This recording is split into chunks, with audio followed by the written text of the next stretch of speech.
control's a major tom. Take your protein pills and put your helmet on.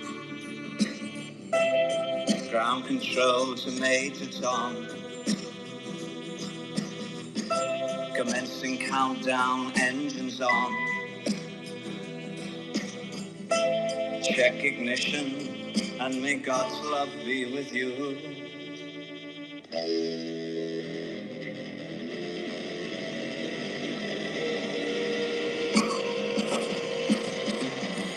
This is ground control to Major Tom. You've really made the grade. And the papers want to know whose shirts you wear. Now it's time to leave the capsule if you dare. This is Major Tom to ground control. I'm stepping through the door, and I'm floating in a most peculiar way. And the stars look very different today. For here am I sitting in a tin can, far above the world. Planet Earth is blue, and there's nothing I can do. Good morning. Good morning. How we doing today, Terrence? We're doing well. How are you, Dark? It Um, looks like all the dads have been smash buying Bitcoin at all the barbecues they were at yesterday. yeah, for sure. Absolutely. I see Cosmo. I'm back, baby. Here we go. Off vacation, back on the grind. Oh yeah, that's right. Where were you again? I was in Puerto Rico all last week for a wedding. So Oh, to sell some Bitcoin because there's no capital gains taxes there. exactly. That's what I figured. Yeah, people keep saying it's a wedding, but I know it's a tax event. I see Punchy Dark. Yeah, I invited him up. Puncher, what's up, brother? Come on up. I think he might still be stuck in El Salvador, opening up his shop down there. Yeah, that was really cool, man. I saw some cool video. What's up, Puncher? How you doing, brother? I'm doing good, Doc. I'm back at the airport. Got 6 hour turnaround. Now I'm back on an airplane with my little buddy, my middle kid Dylan, but listening in. Nice. Puncher, you haven't had a break because I realized right after the conference you went straight to like Hawaii and then from Hawaii to El Salvador. And have you even spent any time home yet? I've spent a total of 2 nights at home, but I'm winding down. After Wednesday, I'll be back home until the end of the month. So be great. Well, I loved seeing the attention you were getting for opening up your shop. A lot of people seemed to really like that and wanted to know more information about that. So that was really cool. Well, Terrence, thanks to you because you reposted, I guess, an article about our grand opening, and then Max Kaiser and Stacy picked it up. And now we're developing a special tea for their golf tournament down there. We're going to make a special Thai fruit tea called Bitcoin Crush, and they're going to be the tasters of it and approve it. So anybody going to their golf tournament in January in El Salvador, we're going to be giving out the free Orange Crush Thai tea. So thanks for doing that, Terrence. That's amazing. Love to see it. That's Dark. awesome. Yeah. Have you tried Puncher's Thai boba drinks?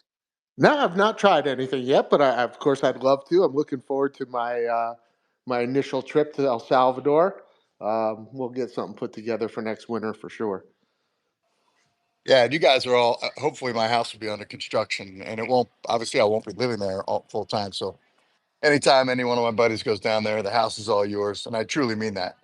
Um, yeah, it'll be fun, and the beach coastline is really getting developed. For those who've been down to El Salvador in La Libertad on the beaches, the hotels are going up, and Airbnbs and supermarkets. So it's very cool to see. That's awesome, man. Love it. I'm excited to go to El Salvador, man. I can't even imagine what that's like, right? Going from the murder capital of the world to the safest country on earth. Just crazy. Yeah, well, Dark, I sent you, I think, a little video of like the Central Historic District, which is Yeah, I saw it. there's a church there and a new biblioteca and it's a seat of power. It's where if you ever see Bukele talking to a large crowd on like a foyer, that's it. That area 2.5 years ago was a no-go zone. And we went down there and we had talked to some people in the government about how they're going to redevelop it. And I just said, okay, I'll take a flyer on this and assume that they can get it done. And they did, because they had the Miss Universe pageant was coming, so they had to fix it up quick. So they were really running full speed. So we took a flyer on it, and even my business partner down there said, "No, no, dude, you don't want to go down there. That's gang, like that's like a no-go zone." And now it looks like Paris down there. I mean, it is absolutely beautiful, safe as can be. There's 50,000 people down there, in and around there, walking around a day, and we ended up getting the best corner. If you saw it before we renovated it, you'd think I was crazy, but now it looks great, and it's just exciting what's going on down there. I love that, Puncher. What a great turnaround story. Everybody loves a rags to riches story, and El Salvador, on the back of Bitcoin and freedom and peace, they've really accomplished it. It's just amazing. Yeah, I told the story before. I'll tell it very quickly. When we first went down there, it was very shortly after President Bukele had put, all the hardened criminals into CCAT, and people were skeptical to say the least. Kind of like we've seen this, not that, but we've seen something like this before, and we're always disappointed and just very suspect of where the country was going. But we went down there and I had a lot of things going on. Like we were going to do a bare knuckle fighting championship fight in El Salvador. We're still going to do that. They're building a new stadium. We're opening businesses. We were building a hotel. We just had a lot of ideas and we were throwing them to the woman who was recently put in charge of economic development. So I had a slideshow and I was showing her all the cool things we wanted to do and invest in El Salvador. And she started getting, at first I couldn't tell. She was upset at me. And then she was actually kind of crying. And I said, "Oh, I'm so sorry. Like, did I say something to offend you? I'm from the East Coast. I tend to talk very quickly." And she just looked up and she said, "You have no idea what this means." I mean, I get goosebumps thinking about it. She goes, "Nobody wanted to invest in our country." So she was crying because she was so happy. She goes, "I can't believe people want to invest in my country. You don't know what this means to us." So I never forgot that. I just loved it. And everybody's been great. It's not without challenges. You're in a third world country. For example, 2 weeks before opening, we found out we have no water.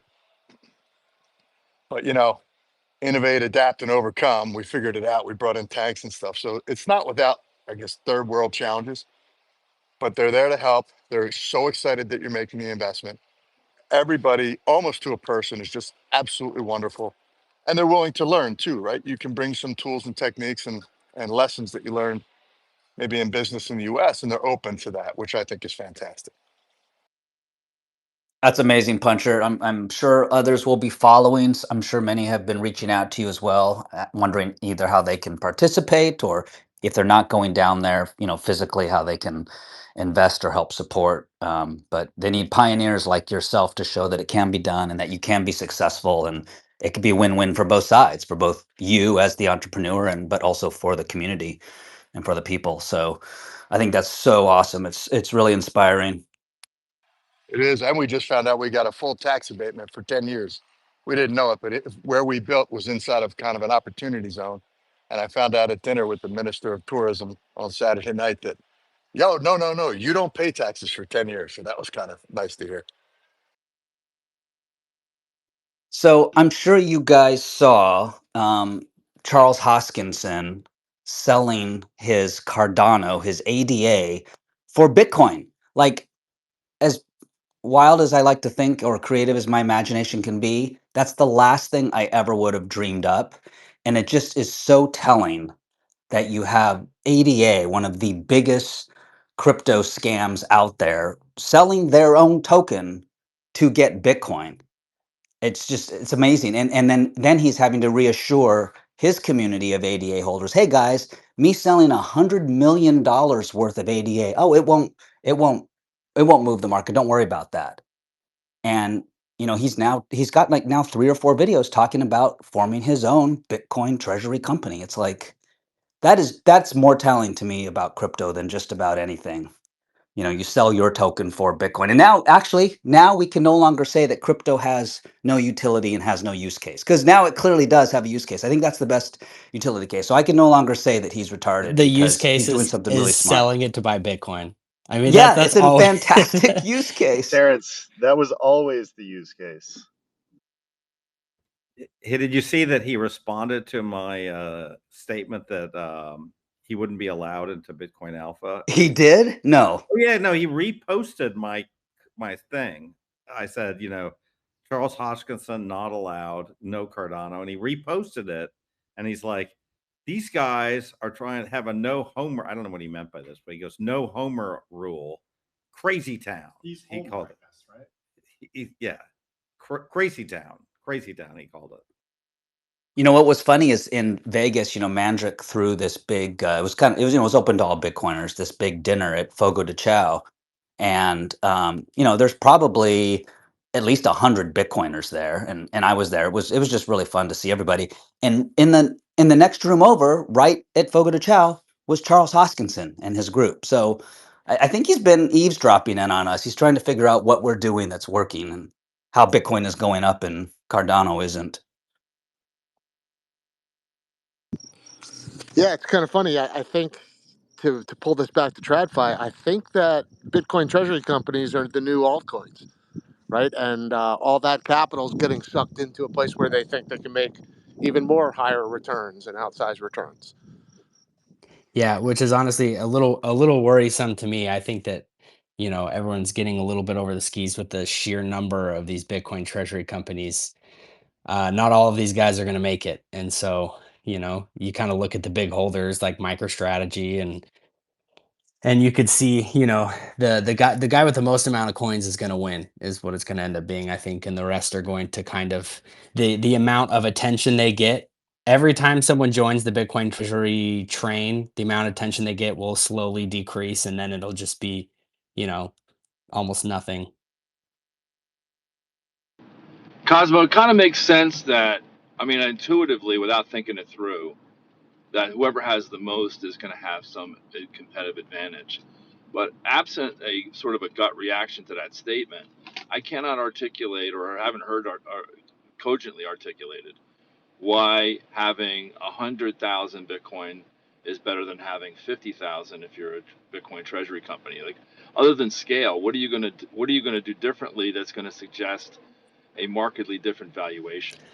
I think it's a gut thing, right? Like I think that, just looking at the market right now, I can't really articulate it for you. And I am an owner of MicroStrategy, but not because of like this NAV thing or any of this stuff. I just think that we don't know what the future of like the Bitcoin plus TradFi is really going to look like. We can make guesses, and I think some people know here better than others. Like, I'm sure, you guys who have been in finance for a long time can make better guesses than me, but I don't think anybody really knows what it looks like, right? But there is going to be a difference between those who hold 600,000, right, where Sailor's approaching 600,000, and those who own like 1,000. I don't think that that's going to be, particularly, um, special, I guess, is the phrase I would use for that. But I don't know. I can't give you like a good reason why, but I think it's just a gut thing. Did you guys see Lubka's take that Hodl Magoo tweeted at? It was pretty funny, and I feel like normally I like Lubka, so like I don't want to come across as trashing him or anything, but I thought the MNAV take for smaller treasury companies was kind of dumb, and Magoo clowned it, and so I kind of jumped in on that because I like memes, so. Um, yeah, I think it's becoming a bit of a meme with this whole treasury company thing and people trying to compete for MNAV. And there's a really funny finance page that just kind of makes fun of like your passive income investor bros. Like, dude, you just got to buy vending machines and finance that, and that's how you get to, true passive income. And it's starting to feel like that for me. So I don't know, if you can't distinguish between legitimate investment strategies and gimmicky finance memes, I think you're starting to get Yeah. into the danger And zone. macro on top of that too, I think it's a CEO thing as well, right? The only proven CEO with the balls to hold through a bear market is Michael Saylor. That's it, right? So everyone has yet to prove themselves to be able to see the price of their holdings get cut in more than half, to be able to take heat from the media, to be clowned on for a year or two, like we all did, right? When we first got into Bitcoin and we experienced that first bear market, we had friends and family laughing at us. They'll send you texts, be like, making funny and stuff. And until some of these CEOs can prove that, I just don't have any faith they're going to hold through the bear. And I think that there will be a lot of these guys who kind of just jump on the bandwagon who end up selling because they chicken out. What will be telling, I think, is when we do have a bear market or a downtrend, is how much of their fiat business do they use as a buffer? How much of that are they selling off, and not touching Bitcoin as perfect collateral, just like Sailor did. So that's the part that I think will be Well, interesting. Terrence, also the other thing is that David Bailey, in particular, has said that he will sell Bitcoin to buy back shares of his company, and so some of these people actually have strategies of selling Bitcoin. So you never know. That is true. Yeah, David Bailey, I think strategy is to increase the Bitcoin per share. So he is looking at it from the fiat side. You're right. Valerie, hello, good morning. Hey, aloha, you guys. Happy Monday. I hope you're all doing well. Um, yeah, I know. I kind of agree with you guys that this treasury stuff, just straight treasury companies seem like the new altcoins. Like it's, I think eventually every. Can you guys hear me? Somebody was calling. Yeah, tell them not to call during our spaces. Running a professional show here, Val. I know. It's Tomer. So we're supposed to have a call, but we'll talk Tell later. him to get on here and he can I talk to you know. on here. but um but yeah, dude, like I know I feel like every company, every nonprofit, every human should have Bitcoin on their balance sheet. So the idea of this whole just a treasury company to be a treasury company seems kind of silly, but it just I don't know, just my intuition it just feels a little bit like just a repeat of the fiat system, but you're doing affinity marketing because there's Bitcoin. And it just doesn't seem to me like what the ethos and culture of why Bitcoin was created to, help people out of financial slavery and we want to help people hold their Yeah, own but at the same keys. time, it's helping these companies. There's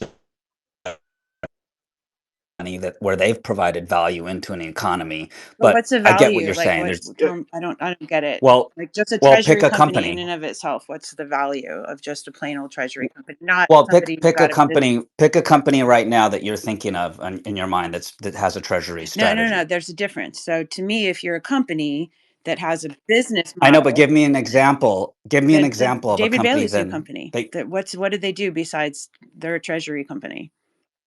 the value of his company is that he helps other companies that don't know how to do it on board as a Bitcoin But why treasury not just company. onboard them, teach them how to hold Bitcoin? Well, it's the same thing with Bitcoiners. Just tell people to buy Bitcoin, but not everyone knows how to buy Bitcoin. So the ETFs have helped them get there. Master has helped them get there. So I'm not saying that they're going to succeed, but I'm saying that is the value proposition I guess, of and I Nakamoto. know you work at the Bitcoin Advisor and you help people learn about self custody, whether it's a family office or high net worth or just a regular old grandma, whatever. But like, if we as Bitcoiners aren't out there, truly preaching the gospel of hold your own keys and this is how Bitcoin works and this is what a true treasury looks like when you're holding your keys. If you have a company, not just give me some money and I'll buy Bitcoin for you. It just feels like it's a repeat of the old system. And so I guess I'm just sort of my spidey sense feels like a lot of this is going to Yeah, no, collapse. we're all on the same page there, Valerie. I'm just saying that not everyone's going to come to the same, big publicly traded companies aren't going to watch our little YouTube videos or care about that at the moment. They've got big cash problems and they're like, what can we do immediately? And most of them, unfortunately, don't learn about Bitcoin, from a first principle lens. They're just like, oh, this is a magic box and somehow my dollars will go further if I save it in Bitcoin. And so, yeah, I think some people will absolutely get wrecked. People I think have to have a brick and mortar business or whatever a traditional business that works in the first place because you have to mine the fiat to buy the Bitcoin. You can't just magically have Bitcoin. So I guess that was my point, is that a company has to be providing value into an economy in the first place to have all that cash. They're doing something right. And now they just want a better place, a better way to save. Punchy. Yeah, I'm curious what the lifespan or the life cycle of these companies looks like. You know, what are the dangers, right? Where is the bubble? What does the bubble look like? When does it come? And how do they have to transition in order to survive later? You know, a lot of these companies don't really have strong cash generating underlying companies associated with them like Strategy did initially. So, Well, even now with strategy, like the amount they're holding compared to the cash flow they have is like minuscule, right? Like to me, it's really it'll be really interesting. I feel like it'd be way healthier, and I think this is kind of the um, spidey senses thing, perhaps that Valerie's talking about, which is the Bitcoin ethos would be really productive and save the fruits of the productivity in Bitcoin and don't play any other stupid games.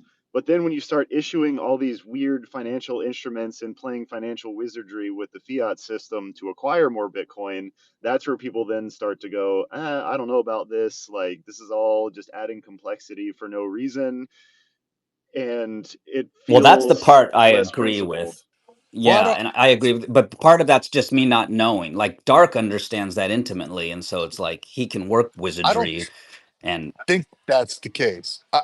So, look, a company starts out like, let's just say it has an underlying business that at least cash flows something prior to getting into Bitcoin, and they use that to purchase their first tranche of Bitcoin, big, small, whatever.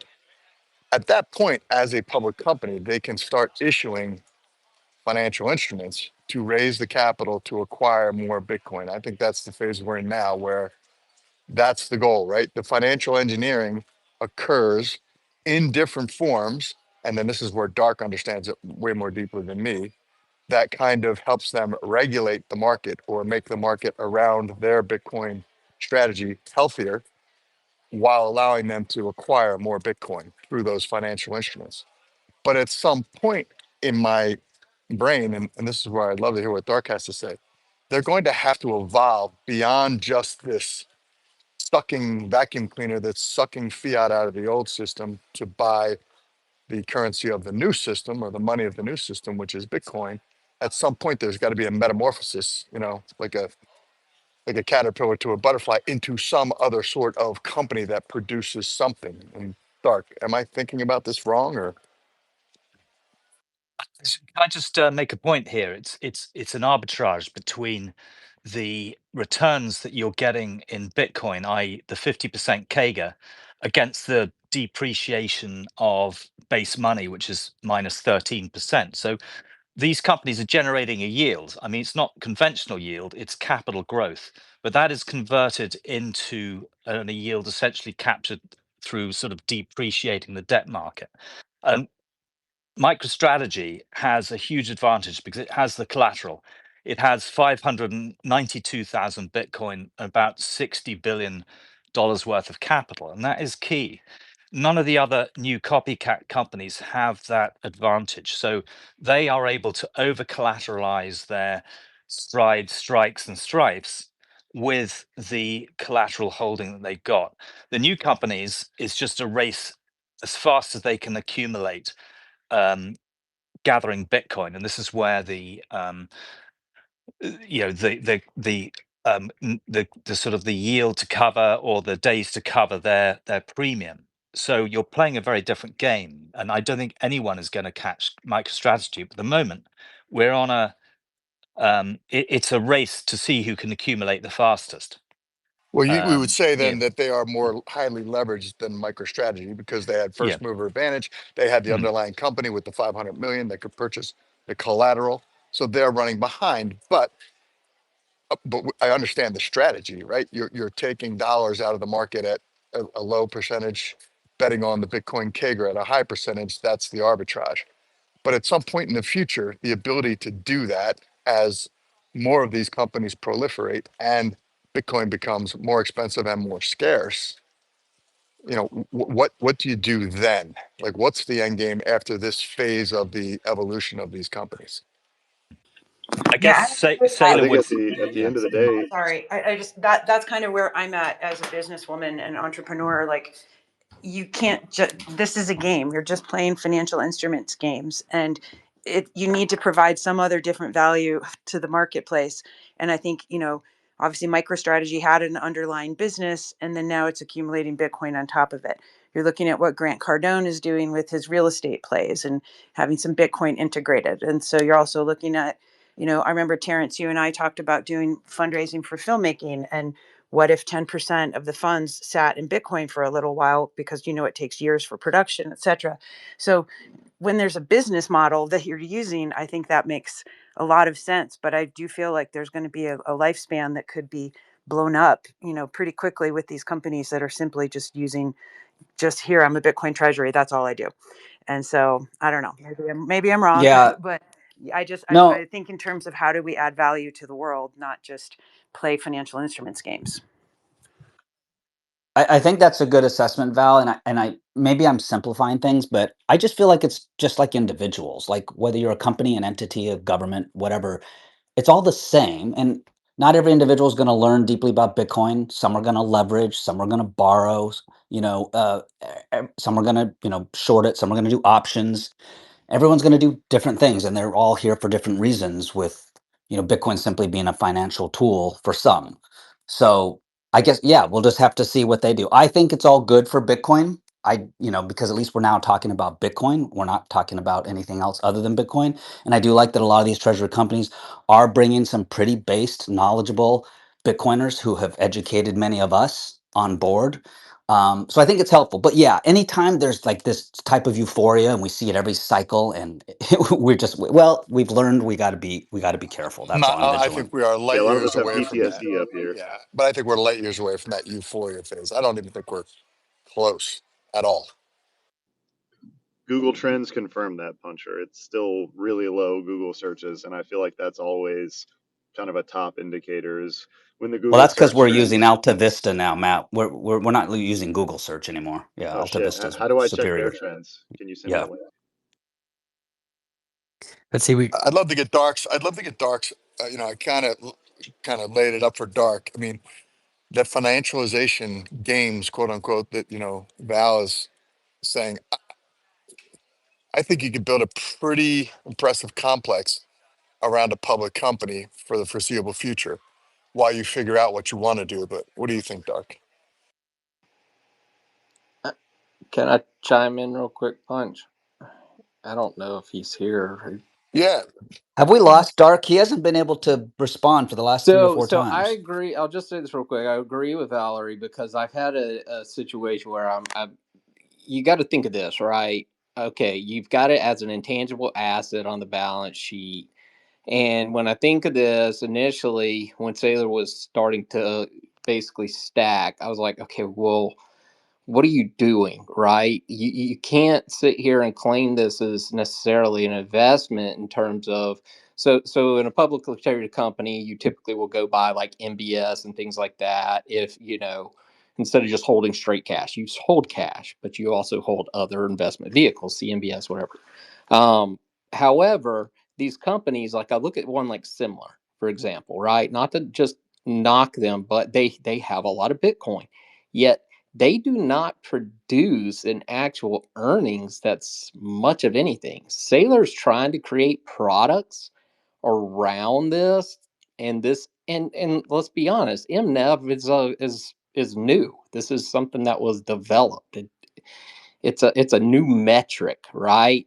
And I can't remember who was it. Jimmy? Oh, well, Jimi Hendrix. He said it very well about the debt and how they're doing this with the MNAV. And I get it, but what's going to end up happening, right? I mean, honestly, at the end of the day, they're holding an asset. It's like holding, but it's yielding nothing, right? So that's why Sailor. I keep going back to, and if y'all haven't, please read the presentation and just hang on to it, because his 1Q presentation, especially towards the end, he really lays it out of what he's hoping to do. But you are also right that I just don't see them catching Sailor. It's going to be very hard for some of these companies. Now, Metaplan is different because of the warrants and the way that works over in Japan and the way that the tax system works. That's a little bit different. That's why it's unique, because they can't hold it. The taxes are so high on holding Bitcoin, selling, and everything like that, as opposed to just holding Metaplanet. That's where they have the advantage as opposed to any other company here. So I'll just say that. But yeah, to be Yeah. determined. The other aspect of it is that you have a $300 trillion debt market, which is your potential total addressative, the total addressable market for these companies. So, what Saylor is trying to do with his debt vehicles, the preferred shares, is tap that market directly. The newcomers can't do that yet because they can only raise through the convertible debt market, which is only about 80 billion and 60 billion in Europe. And therefore, they're totally reliant on printing equity. Metaplanet is doing it in a way that, with the deferred strike warrants, which means that they have to buy above the current price. So it's not effectively dilutive on a day-to-day basis. So there's a key difference. But the yield is what is being generated. It's the risk-free rate which is going to be attacked, i.e. your bonds at 5%, where Sailor is paying 8 to 10% coupon. And then the market decides what credit that is worth in terms of risk. And at the moment, they're saying it's worth, the stride is an effective yield of 11.5%, which is pretty attractive. But then you have to worry about whether the coupon is going to be paid. But, I think this is a game of chicken. I think it's a game of the cycle, because on the other side of it, it is going to be the shitcoin of the 2017 era. And, the companies that can't pay the coupon or can't get access to capital are going to be destroyed. So, yeah, it's a game of, being aware of it. You play a bubble, make sure you're early in a bubble, but you leave early. So you can make money, you make tremendous amounts of money, but just be fleet of foot. And I'm glad you're up here. The question too is, with Sailor, and Dark had this question because at the end of the call, when you listen to it, he was like begging everyone to go out, shareholders, everyone, to get help get him rated by one of the ratings agencies. And he was like, we're a AAA rated company. And I agree. And Dark was like, I don't understand that, right? That wouldn't make sense in terms of getting a yield. And then I was like, you're very correct on that, because that's true, right? So it was a little bit puzzlesome. And the only thing I'd look at is they do have a product, right? MicroStrategy does have their uh whatever you want to call it, their business intelligence product. I've used it in the past, but others not so much right now. And so um he's got ideas to create the products. It's just what's going to happen here, right? I mean, at the end of the day, shareholders are going to say, okay, what are we going to do? Just keep driving the price up based off the asset value with no return? I mean, something's got to give here. So Let's go to Thomas. And by the way, Dark is out for a little bit, so he just left his phone on for us. Yeah, so the question I have is, I get this idea of this race to acquire Bitcoin for these companies, and clearly MicroStrategy or strategy is way out in front. But I'm trying to think, what's the end game here, in terms of how they're going to turn that into something better than just holding Bitcoin. Um, the Metaplanet, I get that that's slightly different because of the access to the Japanese market as a proxy. But other than that, it's hard for me to sit here and think, because I haven't heard it articulated, how they're going to monetize their position that's going to be better than just a buy and hold. And at least in the case of strategy, Sailor has indicated he's never going to sell. So it starts to look like GBTC. And in the down market, they went below. I think they were at 0.5 MNAV. So look, I have all these. I buy them just to have my toe in the water for all these companies. But at the end of the day, when you look at your portfolio, it's almost Bitcoin is the longer term. If you're going to look at this over 4 or 5 years, I don't know how any of these are going to outperform the underlying Bitcoin. JT,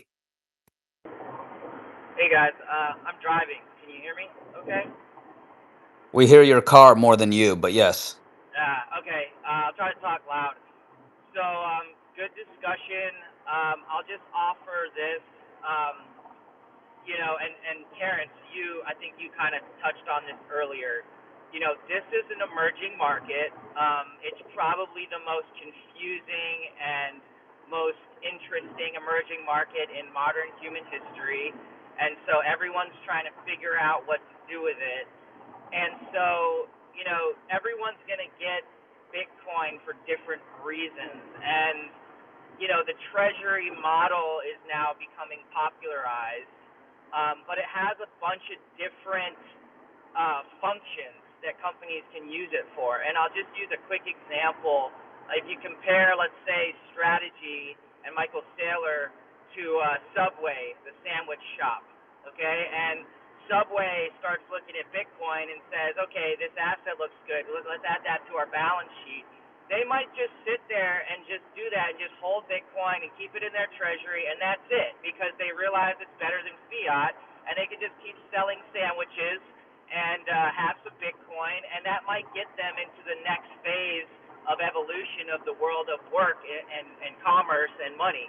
Then you have like a company like Strategy that is 100% core business is now Bitcoin, right? And so they're leveraging the treasury as part of their core business, and they're using that. I think someone else mentioned, I'm not sure who it was, but they're just leveraging that as collateral for their products. And their products are financial instruments that hopefully perform better than Bitcoin, provide yield, provide access and exposure to Bitcoin to people who otherwise maybe wouldn't have that exposure.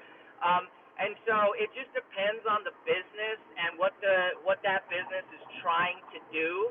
And look, some of these businesses who don't adopt Bitcoin will go extinct. They'll go out of business. Some businesses will adopt Bitcoin in some form or fashion, and they'll figure out a way to adapt and continue running their business. Others, like Saylor, will go all in and probably become one of the most valuable companies in the world, if not the number one valuable company in the world, right? And so, I don't think it's the right view to say, hey, who's going to win? Is it going to be Saylor? Is it going to be someone else? It's just about who can kind of figure out a way to leverage the power of Bitcoin. And Bitcoin treasuries are just sort of like the flavor of the week in terms of like the buzzword that people are trying to use. So I'll just land the plane there. But I think it's a Yeah, really I interesting think conversation. Yeah, thank you, Jesse. I think you have to separate like what's good for the user or good for the company versus what's good for a shareholder. Like talking about Subway, yeah, or any company, they absolutely should save their debasing and devaluing and diluting fiat in Bitcoin. But like if you're buying a share of Subway to get exposure to Bitcoin, why go the Subway when you can go the Dom way and just buy Bitcoin? I prefer the Dom way rather than the Subway. Yeah, but here's the other thing Cosmo. too is I think like I'm going to try to left curve this as much as possible where when it comes to like the power in the network, not that Saylor has any particular power over the Bitcoin network that any of us do because we all run nodes and stuff like that, but if you have more you can do more, and if you have less you can do less, right? And so whatever you can imagine that is capable that is going to come out of owning Bitcoin in the future, or whatever kind of leverage that Jesse is talking about or anything like that, it's clear to me that the the power that someone is going to have is going to be exponentially larger if they have more Bitcoin and the things they're going to be capable of doing, right? And if we kind of like somewhat equate it to the rise of the internet, when the internet was coming up, Saylor bought all of those domains, right? I don't know if you guys saw the Jordan Peterson interview, but he bought like a bunch of domains and the stuff that you're able to do with those domains and hope.com and all this kind of stuff. And not that it was particularly strong or powerful to have those domains, but what the influence of your leverage over the network looks like in the future, we don't really know. But it really is, if you have more you can do more. And So there's Cosmo, you said if you have more, you can do more. Do more eh, what? What are you gonna do? well, you can do more good. You can the engineering is going to be different, what it looks like in the future. And that's the things I don't think we know. And that's not something I can tell you. That's like, sitting in the 1970s and me being able to say, yeah, did you know that over the internet in the future, we're going to be able to order taxis, we're going to be able to have packages shipped to our door in 2 days. Like, I don't think anyone can look at the Bitcoin network that we have right now and be able to predict everything that's going to happen in the future, right? What if, like, you have some sort of smart contract that's built on top of Bitcoin that, you have some extra leverage if you have a little bit more, and Sailor is able to operate this massive contract network where essentially, there's this entire ecosystem of deals being done within the MicroStrategy ecosystem, right? Or an entire, I guess, an e-commerce of the future that's built through Bitcoin, or any number. So you can speculate, and I can speculate as well about what might happen. But these companies are setting up today, attracting capital today, and I have not heard an articulation of what they're going to do with it that would be better than just holding the underlying But I Bitcoin. think, yeah, Now, if I was just going to say, I don't think, but anyone who's in Bitcoin, right? I don't think we understand the power of the network. The power of the network has not peaked out, right? We're at the very beginning of what the power of the Bitcoin network offers. And like I said, it's like I can't give you everything that's going to happen. I can't tell you what's going to happen. What I know is that it's going to be extremely, extremely powerful. And I think we can all agree that the Bitcoin network is going to have a lot of influence um, over culture, over the economy, over society. And I think that kind of power is going to be influential. And so I don't know. And it's one of those things where, like, like you're saying, I can't articulate it very well, but I can see it. I can see uh, that something is there. You know what I'm saying? Yeah, so Yeah. I'm sitting. If you're sitting on $100,000 of capital, you can say, okay, should I buy a bunch of MicroStrategy and ride that wave? Because if Bitcoin explodes, MicroStrategy is going to be in great shape. But the issue is that better than holding the underlying? I mean, yeah, and so and with the exception of MetaPlanet, who is attracting trapped capital in Japan, I can't.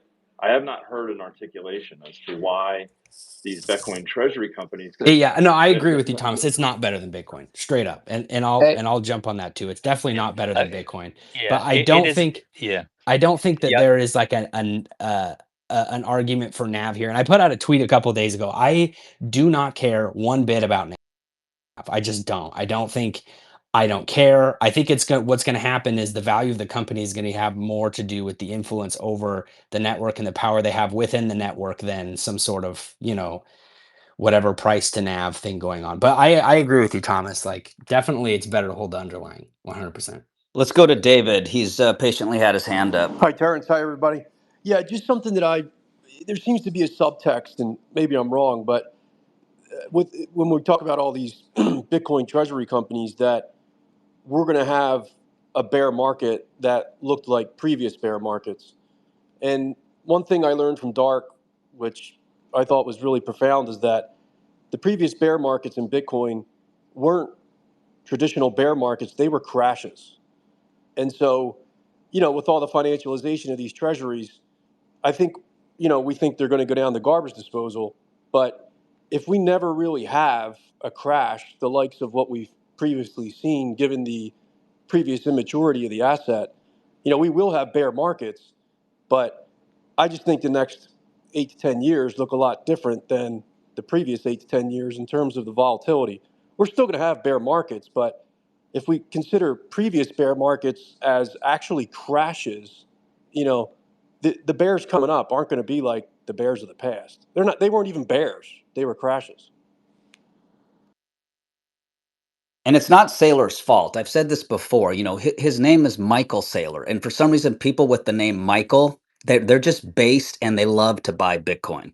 Rusty, let's go to you. yeah, the last thing I'll say again, it goes back to what Sailor actually has a breakdown of what he wants to do, but it really comes down to looking more or less like a fixed income uh, company more than anything, but are holding the assets, and which is the same as a collateral manager. The thing is, though, he he's different, right? He's different from the rest of the group here. It's fine if you want to stack Bitcoin, and I agree, companies should be putting it into their their asset pool in portions, right? Just because we know where it's going, right? Us in this room, at least. So the thing is we also had Sob 121 be replaced, and the whole shift from the liability to the asset side of the house. And then there's a counting word, the ASC 45020 nerd stuff. But it basically, all of this has shifted, and it's fine if you're holding it. But when you're claiming to be a treasury company and you're not producing products like Strive, Stride, everything like that, Strike, and have a plan to create some sort of product that yields, or he came up with this MNAV, right? Multiple of net asset value. That's fine. It just he's going to be okay. Some of these others, I don't really know what's going to happen if, and you talk about a bear market, if we have a downturn and they're holding and they're not generating. If you actually look at similar, their actual income is very low.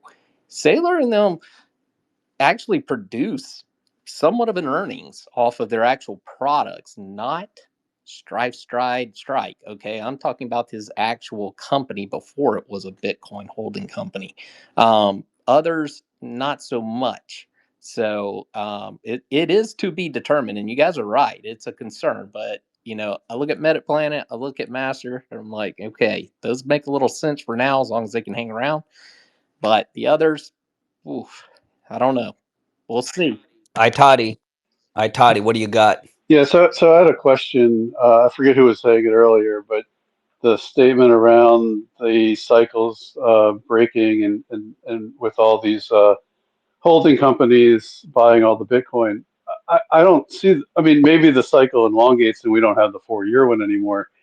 But how can you not have a crash if one of these holding companies with thousands of Bitcoin don't manage it properly and then have to sell, which cascades to the next one that may have not been managing it as well and then has to sell, and then you have a large crash. That's what I see coming. Maybe obviously not for a strategy, but for many of these other ones who don't really understand what they're doing. That's the crash I see in the future. Well, then we get cheap Bitcoin. Exactly. JT, Agreed. do not space and drive. Do not space and drive, JT. Okay. So I think there's an important nuance here.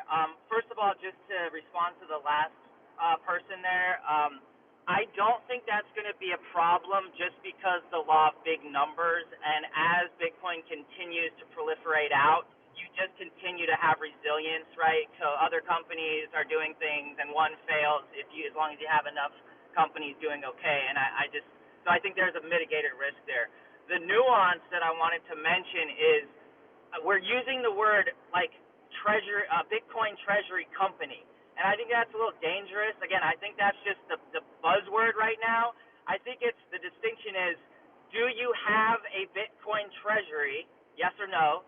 And are you a Bitcoin treasury company? Yes or no? And I'll go back to the example. Subway, if they started holding Bitcoin, would not be a Bitcoin treasury company, right? They would just have a treasury of Bitcoin. They would just hold Bitcoin. Maybe some of these other companies, you could call Sailor's company a Bitcoin treasury company because that's the core of their business again. So I just think it's important when we talk about this to make that distinction, because Thomas and Cosmo, what you guys were talking about earlier, you have to think about the perspective. One perspective is the business owner, right, the CEO of Subway, and one perspective is an investor, someone investing in things, right? So if you're an investor, are you going to invest in Subway because they hold Bitcoin? That's a stupid reason, to Terrence's point. If you're going to invest in Bitcoin and you're interested in Bitcoin, either get Bitcoin or invest in a true company that's leveraging Bitcoin like strategy, right? So, I'll just end there, but I think those are some important nuances. Mad Max, see your hand up. Yeah, these other companies do not hold that much Bitcoin. If strategy doesn't fail, which I don't think they're going to, the way that they're set up, Who's the next biggest holder? 50,000 coins. Let's say they tank. What's that going to do to the market? A little dip, but they're not big enough for a cascading downfall to happen. The liquidity and volume isn't there yet. Do not see that as a threat at all. The biggest threat I see is just a company over leveraging and being retarded, right? And that's on a per company basis. And that's all. Fun fact: I used to drive Mel Gibson to set to Burbank from his home in Malibu back when I was in college. You're up, Matt. Sorry, something just popped up. Can you go to Dave? Let's go to Dave W. Hey, so good morning, everyone. I find it funny. I mean, actually, almost laugh out loud funny how at the absolute beginning of a trend towards what could become over leveraging in the fairly distant, well, at least in Bitcoin terms, future, is now all of a sudden what has people panicking. I mean, think about the perspective. I mean, the last time when we were at the double tops between 60 and whatever 60 up to 69,000, we had weeks of a time where people, the average human being that was trading Bitcoin perpetual swaps, which was 5 times the volume of spot, by the way, paying 100% APR in order to ape into Bitcoin on 20x or more leverage. Yes, that was one of the triggers that caused a pretty serious fall. Here, we have the beginning of a trend of companies doing two things: a couple of people who are leveraging, and more who are basically saying, okay, we're going to put some of our cash into Bitcoin. And now we're all predicting the doom and gloom for when it unravels. It just kind of it's one of those famous axioms in markets. It never fails to be true, which is people always fight the last war. And I'm not saying that in 2027 we might not be talking about a catastrophic failure of some over leveraged dope company that borrowed enormously and had to puke out a bunch of Bitcoin. But there's literally nobody like that now, nor is there anything in the future. So I look at this and it is actually funny. Now, that said, I will say this: bull markets climb a wall of worry. In a sense, I'm actually happy about this because, from a bull perspective or from a investment perspective, I would prefer people to be concerned, and frankly, we are concerned. So that's probably a good thing. Thanks, Dave. Wise words. Hey, British, welcome, and then we'll go back to you, Good Rusty. evening, guys. Hey, yeah, actually, British. I do want to know your point on your perspective on like Nakamoto and some of these treasury companies because of if they're getting in early and buying at these levels and they're not mass Sailor, who got in way low, Harry built it up, is just leaps and bounds above others. Metaplanet, I get that side because it's Japan, it's different, but these others like Similar and Naka and stuff like that. What? Yeah, let's see what British thinks, Rusty, and then we'll go back to you, Matt. You came back. Um, Look, one of the unfortunate advantages of having a social media presence is that you get to learn about these deals before they go to everyone else, right? And so I've probably spent 14 hours on phone calls with different ones over the last month, and then tens of hours in research. And I've basically made one investment, and that was Nakamoto. And the reason for that is I think that, you know, each in order to have a successful treasury company outside of a pump and dump environment, which is kind of like what we're getting into with the meme coins, but I'm trying to look long term. I think you got to have something unique, right? Saylor was first. He has now created a unique situation for himself and strategy to access and target and attack the $300 trillion fixed income markets. He has now bought 10,000 Bitcoin, which is more than Metaplanet's entire stack, without selling a single share ATM of MSTR. This was the goal, and he's now come here, right? He's now proven that this is possible. That's his unique advantage, right? Nobody else is going to do that because nobody else is going to be as trusted. By the time they can even scale to that level, people are just like fixed income investors are not like meme coin degens. They're going to want the biggest, they're going to want the most stable, they're going to want the most proven, they're going to want all of that establishment stuff. So I think Saylor has that unique investment. The investment has paid off for him, and I think it will dominate. Um, I after speaking to everyone else, I kind of realized that I have no idea which one of these guys is going to hold up in the next bear market, if there is one, right? I have no clue who is a real hodler. I have no clue who's in it for the pump and dump. I have no clue who's in it to get a higher valuation for their failing company just to exit out of their business. So, Nakamoto, what that does for me is that it allows David Bailey and his team, who has the number one platform for marketing Bitcoin, to leverage that platform and launch a treasury company and take it straight to the top of each and every capital markets stock market. And they have the ability to run events, to run basically, it would be shareholder meetings. The AGMs would be the Bitcoin conferences in those countries, and they will have the ability to use that platform to market that business to the top. They will be getting in at seed round, at rounds earlier than I will be able to get in at as an individual. And they'll be able to, for me as a shareholder, leverage that position. So not only are they going to be able to get in and found these things, they're also going to be able to get in and market these things. And they're going to be by far and away the best brand in the space for launching new ones of these. Now, will they be able to tap a market as big as strategy? Probably not, right? The fixed income market's huge. What they will be able to do is tap 15 to 17 different capital markets in the world and kind of aggregate them for my benefit as a shareholder of Nakamoto. That's why I invested in Nakamoto. It has the unique advantage of number one, having the Bitcoin magazine brand, the Bitcoin conferences, and the ability to not only launch, but use that marketing platform to take those companies straight to the top or the most interesting treasury company in the country. So I guess I am invested in every single one that Nakamoto's also invested in, right? Just by owning Nakamoto. That's my perspective on it. And that's why, and again, it's a tiny portion of my portfolio, extremely tiny, right? But that's really what I've chosen to do. And we'll see whether it pays off or not. I like Yeah, the fact that David Bailey came in and the first thing he said was, we'd be happy to sell Bitcoin, to do share buybacks to pump the share price up. I think that's also pretty aggressive as well. So that's my perspective on these things. that's a great point. I really appreciate that. Thanks, British.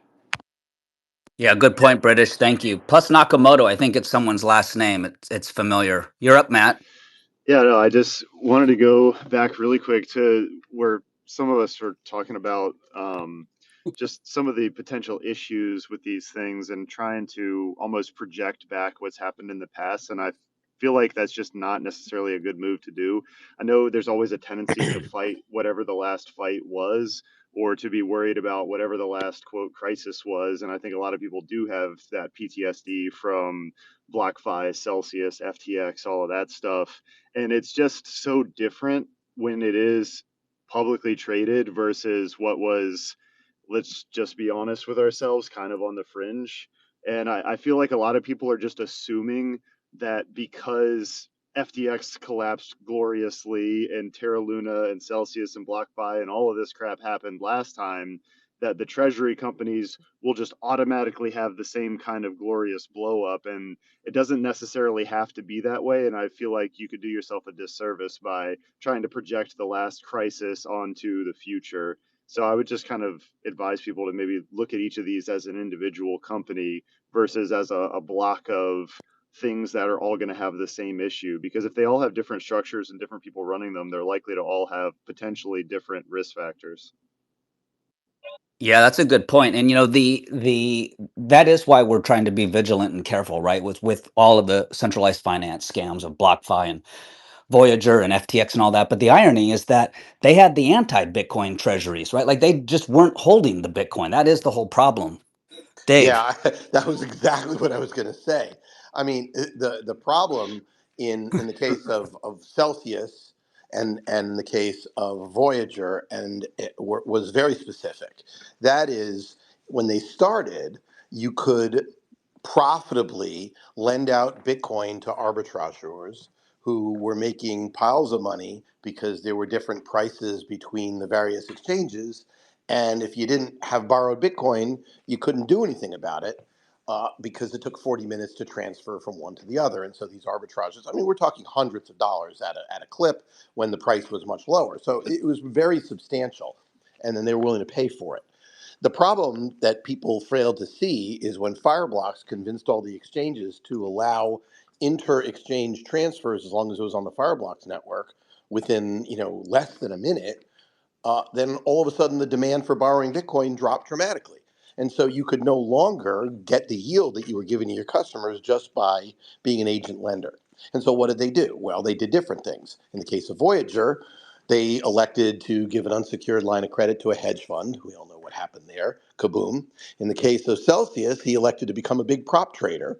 We know what happened there. Kaboom. Those are that's not centralized finance. That's fraud. And let's call it what it was. It was fraud. There was no. This wasn't a slow motion train wreck. This was, you steal and bad things happen. So it's important to distinguish between that. The other point that I wanted to make is, honestly, within the Bitcoin community, it's kind of funny. I think there's a lot of, I don't know how to phrase this without offending people, so I guess I just don't really give a shit if I offend people. I think there's a lot of people who look at $100,000 Bitcoin, and even though those same people were calling for $1 million Bitcoin at some point in our future, or hyper Bitcoinization or whatever, they look at their bank accounts and they look at their holdings and they say, "Oh shit, it's really this high? Crap! I better sell some so I have a life." And there's a lot of people who almost don't believe the price that it's at and don't believe the things that they've been saying. Weirdly, I think a lot of the newer people into Bitcoin, certainly in the last 5, 6 years, do believe Bitcoin will eat into gold and eventually replace gold, or at least be pari passu with gold. As a result of all this, you get a price action, which is strange. I mean, the volatility of Bitcoin, with all of this Bitcoin treasury buying, all of these CFOs, all of the ETF buying, all of it, and it's not moving. I mean, we've been in for 6 weeks within basically a $5,000 or $6,000 range, which is 5 or 6%. Think about that in terms of Bitcoin. What is that meaning? So, I think a lot of the concerns about Bitcoin's price action and about potentially blowing up are coming from people who basically don't believe the prices that we're at, which is kind of funny to think about, but I actually think that's the case.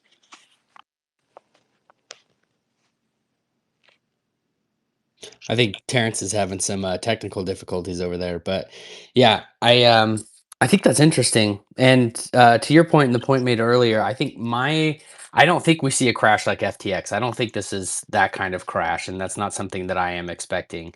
I do, however, I see the price running up quite a bit in the next like 12 months. My worry is that every so-called treasury company, or the ones who decide to put Bitcoin on their balance sheet, every following one becomes less and less, in my opinion, like worthy of being considered as diamond hands.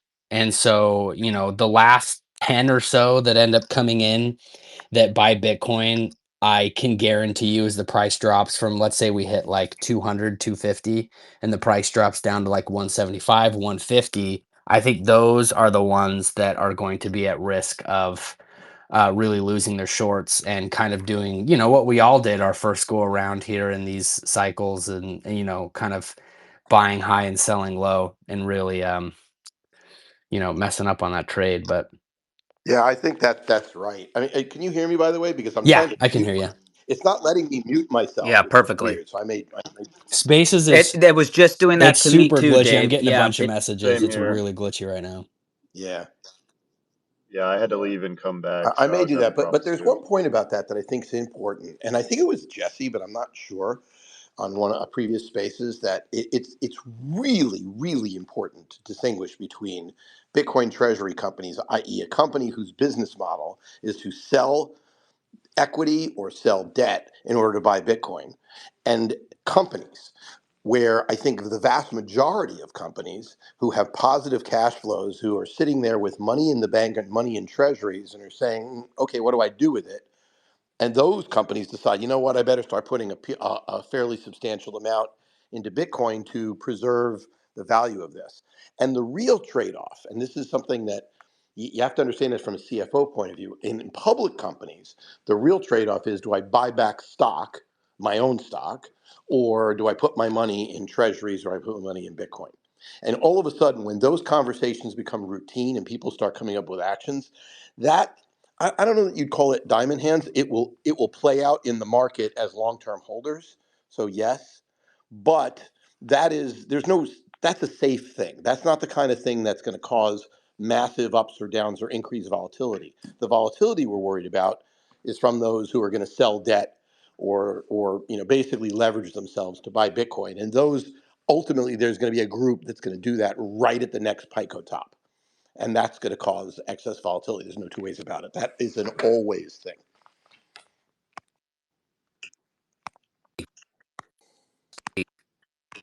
Terrence, you're a robot. Uh, Go ahead, Rusty. yeah, I was just gonna say, the only thing is things like again, I look at, and I love British's point about Naka, but on things like Similar, who bought early, holds quite the stack. But you look at their actual earnings. I mean, they make next to nothing, right? The revenues are about $15 million a quarter, right? And it's been trending that way for a long time. And he was on a call the other day with the Wolf guys, and I mean, he was generous, Eric Similar, and I was questioning, really about some of the changes in regulatory, but Sailor is actually still generating a revenue, and it has been, I was looking at this last night, he's been generating almost identical revenue every single quarter of about one, and this is on the primary business, right, of about 115, 110, that's million a quarter. And so, of course, he is so far ahead of the rest of the pack. And you have, again, I said Metaplana, they have a different situation because of the tax situation there in Japan. But someone like Similar, who is not creating any type of product yet, and he was scratching his head on whether he would do a preferred offering. Those are the ones where I'm kind of scratching my head. Now, a downturn on that, the intangible asset value came in at a lower price as opposed to someone. That's why I was questioning British on like Naka, and for instance, or any of these others who are getting in, or like even like a GameStop. GameStop's fine; they have plenty of cash on their balance sheet. However, if they were to go and load up completely and use all that cash, and then we have a nosedive, well, what happens there? The intangible assets are way undervalued from where they started, right? So you then get into the actual gap counting rules, and this is where things go wrong. So that's where the question comes in. But again, we'll see. It's an interesting play here.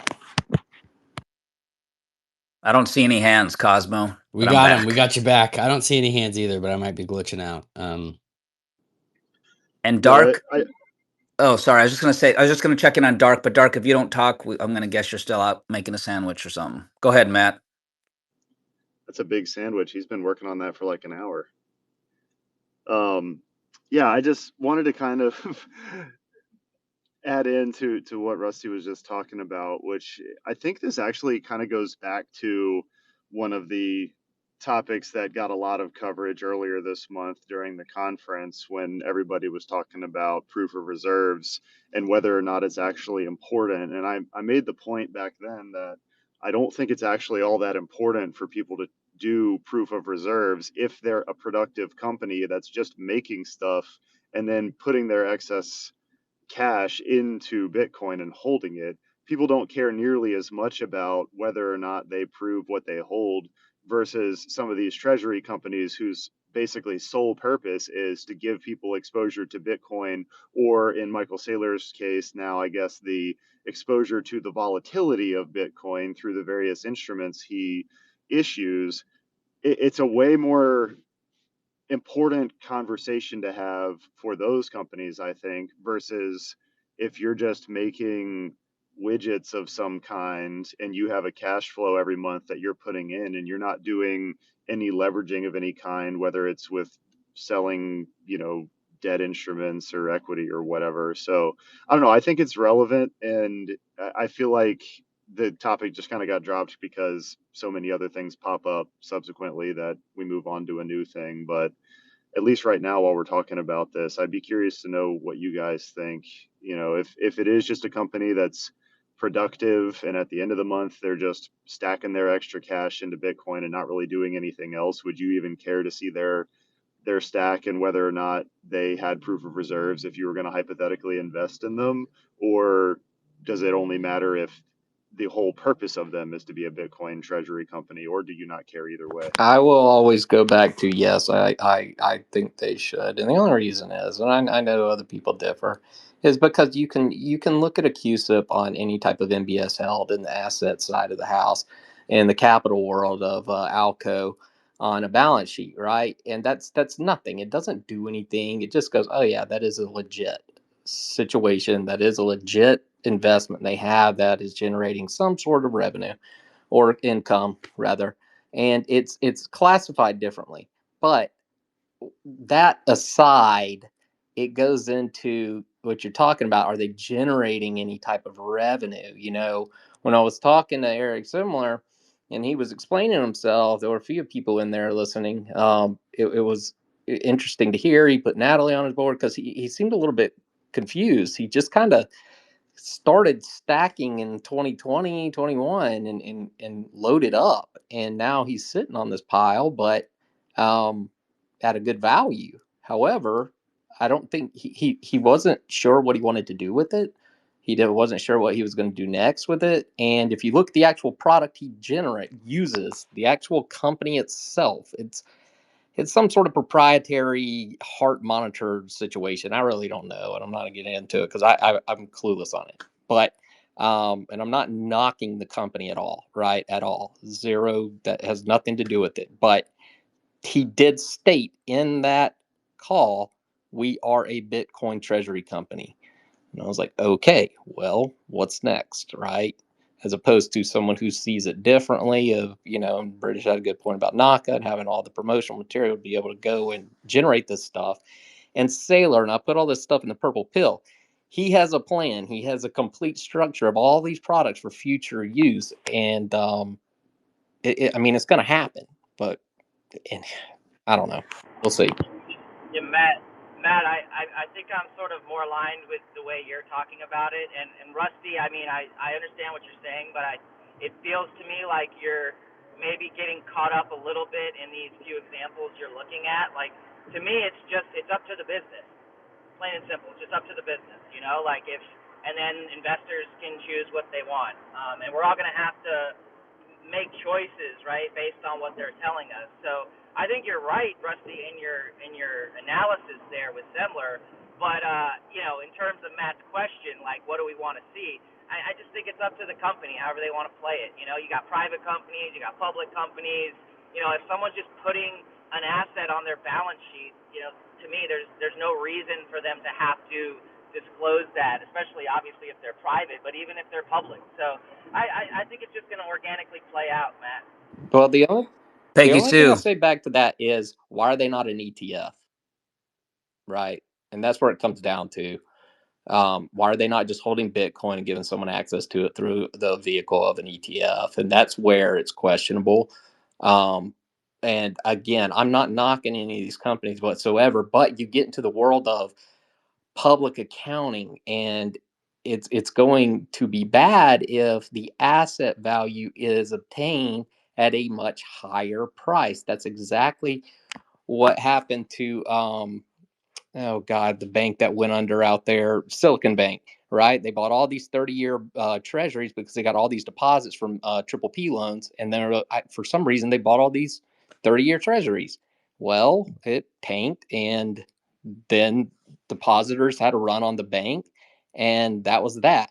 So that's what I'm talking about when you're holding an asset in terms of this is our cash, this is our asset on hand, this is an intangible asset versus what are they doing with it, right? It's different. So that's all I was saying to that. Now, Rusty, if that happens, that's when the government loads up on Bitcoin in the SBR. Exactly. And that's my point of this whole thing. Peg, you're up. How's it Oh, hey, going? it's good. Yeah, I think we touched on this last week. I don't think that Michael Saylor has the partners that he wanted. You know, he wanted Bezos and he wanted Michael Dell, right? And it seemed like Michael Dell was coming close. But he's this, he's at this level and in this league, there's not a lot of players like him. He seems to be trying to make the conversions on his own. And he probably doesn't isn't that content is no more content with Semler and the GameStop guy than we are. But I don't know what we do to back him up. It's actually crossed my mind that as Bitcoiners with a certain amount of buying power behind us, what do we do? Do we go off Amazon for 2 weeks to show that where we stand with Sailor, get with us, or I don't know exactly what, or do we not buy Dell? Not buy Dell computers, not buy Dell stock, sell Dell stock? I don't know. I don't know how we back him up, but I do think he is very much almost singular in his mission. And um, I think that's why we're sort of in a holding pattern. Um, and now he's in Pakistan. So, it's a it's a tricky situation we're in right now. I think if as Bitcoiners, if we took some kind of action as a group, maybe we could find ways to support him in all the conversions that he's trying to make. But I don't really know. Yeah, just David. along similar lines, one idea I had that I, would like to approach constructively is there's a ton of there's a ton of public companies that are zombies. They have 20 years of no growth. It's just all public information. It's all in their earnings reports. They're all traded on public stock exchanges. Bitcoiners love to pick on all these big influencers, Peter Schiff. They love to go after these big targets. Why don't we go after these constructively and politely challenge these companies like, hey, you haven't had any growth in 20 years. Why don't you buy Bitcoin? What do you have to lose? Like, it's all public information. Uh, well, I'll just say this: Altria would be great. But look at the alcohol. I mean, honestly, like I don't think we have to worry, guys. Like Bitcoin will impose itself. It just will. The network will impose itself. It's game theory, and over time it'll happen. I understand everyone wants it to happen now, but we don't have to do anything really. Bitcoin will take care of it. Well, this would just be fun, Jesse. I mean, it would be fun to see how these companies respond and have an intelligent dialogue. I'm with you. I'm with you on that. I'm with you on that. Yeah, in traditional finance, there's a word they call it activist shareholders. People who buy a small amount of stock in companies, show up at the board, and then try to force boards to doing things. I mean, free markets. I think I agree with Jesse. I think the market will ultimately win. Holding assets in cash, holding large cash positions, will ultimately get punished because the cash is, as Sailor likes to call it. I love that one analogy, the melting ice cube. I think that's right, and I think the markets will punish that. But it look, we're starting to see this happen. I mean, I think the one thing I worry about with Bitcoiners, it's kind of funny. The original Bitcoiners, the ones who are doing a lot of the selling now, are the ones who had the foresight, 10 years ago, right? And now I think a lot of the people who hold Bitcoin are like get really antsy. I mean, we've had 6 weeks of no volatility. I remember last summer, people were morose when the market didn't move for 8 months, and then of course we got a huge rally at the end of that. But it's just natural for people to want things to happen quickly. I mean, Dell, Apple, companies that size, they will end up having Bitcoin on their balance sheet when everybody does, but they're never going to be in the beginning. It's just not the nature of those sorts of companies to be early adopters of anything, regardless of whether it makes sense. And it might even come from the stablecoin side for some of these larger companies. We see, Walmart now looking at stablecoins, and I believe Amazon is now looking at stablecoins, and maybe that becomes the on ramp for some of them. Well, think about it. I mean, stablecoins it's going to revolutionize the banking system because they're so much more efficient to move money than existing banking rails. But what it also does is it allows for easy and incredibly efficient transfer to any other tokenized asset. And so you're going to start to see all sorts of interesting combinations there. I mean, if you're Amazon, if basically, I have a house up on Long Beach Island in New Jersey, and I'm sorry for for the personal anecdote, but what I can tell you is restaurants, almost all of them, I mean, at least half, it's actually half of them, are charging surcharges for using credit cards, so they don't charge you for debit cards. My vet in Florida, says use a debit card or pay 3% more to use credit cards. This is going to keep accelerating. What will end up happening is stablecoins and debit-oriented vehicles are going to replace a lot of what happens with credit cards right now for people who don't need purchase protection or credit. And there's going to be a lot of stuff that's going to happen. But once it does happen, then imagine a world where Amazon works with, pick the exchange. I don't want to name one because who knows who they'll work with, and says, oh, okay, well, you can have, maybe you buy Prime points or whatever, but we're going to let you use stable coins instead of us having to pay your Visa card. And that's multiple percent on their money if they can replace meaningfully people's payment methods from credit cards so they don't have to pay Visa and MasterCard anymore. All of those things are going to happen. Yeah, Dave, you're spot on, man. And we were having another discussion about this in another space, and Gary was on there. And I don't know if Gary is around or is going to pop up, but he has a lot of experience in this market. And he was saying he thought it was going to be slow because they're so entrenched with the payment processors and all this, and they're getting chargebacks. And I agree with that. But back to free markets, Dave. I mean, free markets are going to always track back to efficiency. They're always like a magnet. They're going to just move toward efficiency. So when you have a more efficient system like stablecoins, it will, at a certain point in time, take over the entire credit card market. How long that takes, we don't know, but it's an inevitability. Whenever you have a superior tech, eventually it's just going to eat up the market share through free market forces. Yeah, I don't know about. I think there is a market for credit cards and for the services they provide. It's just a substantially smaller market than is currently using them. But yes, you're 100% right, Jesse. I mean, the market rewards in the long run the right processes. What has to happen is oligopolies need to be broken, and it's why pretty much every day, whether it's myself or people like Austin Campbell, who's been really good at this, have been debunking and arguing about the stupidity of the lobbying that's going on. I mean, they call them press articles, but most of the articles and most of the commentary against the stablecoin bill is bullshit. I mean, like nonsense. And until this stuff is all passed and everything is existing, we can't relax. But once it is in existence, I think that there's going to be a lot of changes that we'll be talking about on Spaces for months to come.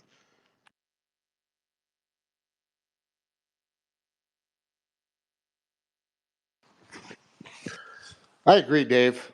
Um, the stablecoin thing is going to start overseas where there's a need for dollars and it's going to work its way here.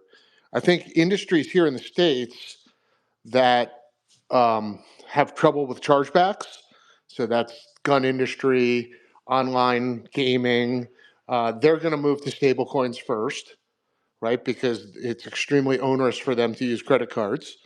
And then slowly but surely, you'll see a migration into traditional retail. But it's gonna start overseas because that's where there's a need for dollars. Dark, you were gone for a long time. Did you get all of your CDs re-alphabetized? I did. I had to run out. I'm sorry, but we'll run a little bit later today, and I definitely want to get into this MSTR subject I have some insights for the audience on what's going on, why we're seeing this kind of coiled spring price approach, and I'm going to point it out for you. But yeah, just give me a couple minutes to get reoriented. It's quite the teaser. Yes, tell us more, Do you dog. guys think he uses the Dewey Decimal System, or I'm sorry, I missed that. Dewey Decimal what? I said, do you use the Dewey Decimal System for your CDs, or No, it are you wasn't. going to something I different? I just had to run out. I had a little small emergency I had to take care of, but all's good. No worries. So just regular alphabetic then. Got it. Now, Dewey Decimal for me, I'm a fan of the old. What was that? The card catalog was it? Or, I don't even remember. I The hate libraries. Rolodex. Books are. Yeah, those things are like kryptonite to me, man. I'm about digital. I mean, if they're CDs, you could just do by color as well. That would look kind of cool. Yeah, well, my CD collection's fairly limited to the Grateful Dead, Pink Floyd, a couple other classic rock bands, but I don't have any real CD collections. What is this CD thing you're talking about? Well, I'll tell you what. I have You got just eight just to tracks just to too? yeah, no, to put this in perspective, I have far more DATs than I do CDs. For those familiar with DATs, and any self-respecting Grateful Dead Deadhead out there will know what I'm talking about. Well, I did find it funny that my daughter started a vinyl collection because she says the sound is better, and I just laughed because I can remember the exact same arguments with people when tapes came out and then CDs came out. But that's because you and I are both old dudes, so we do remember this crap. Absolutely, Dave.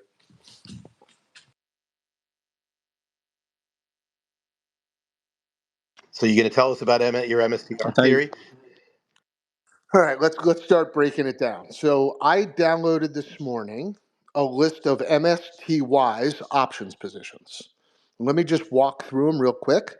On the covered call side, okay, they are short 10,000 of the 387.5s, 387 and a half, 26,000 of the 390s, 28,000 of the 392s, 21,000 of the 395s, and 14,000 of the 400s.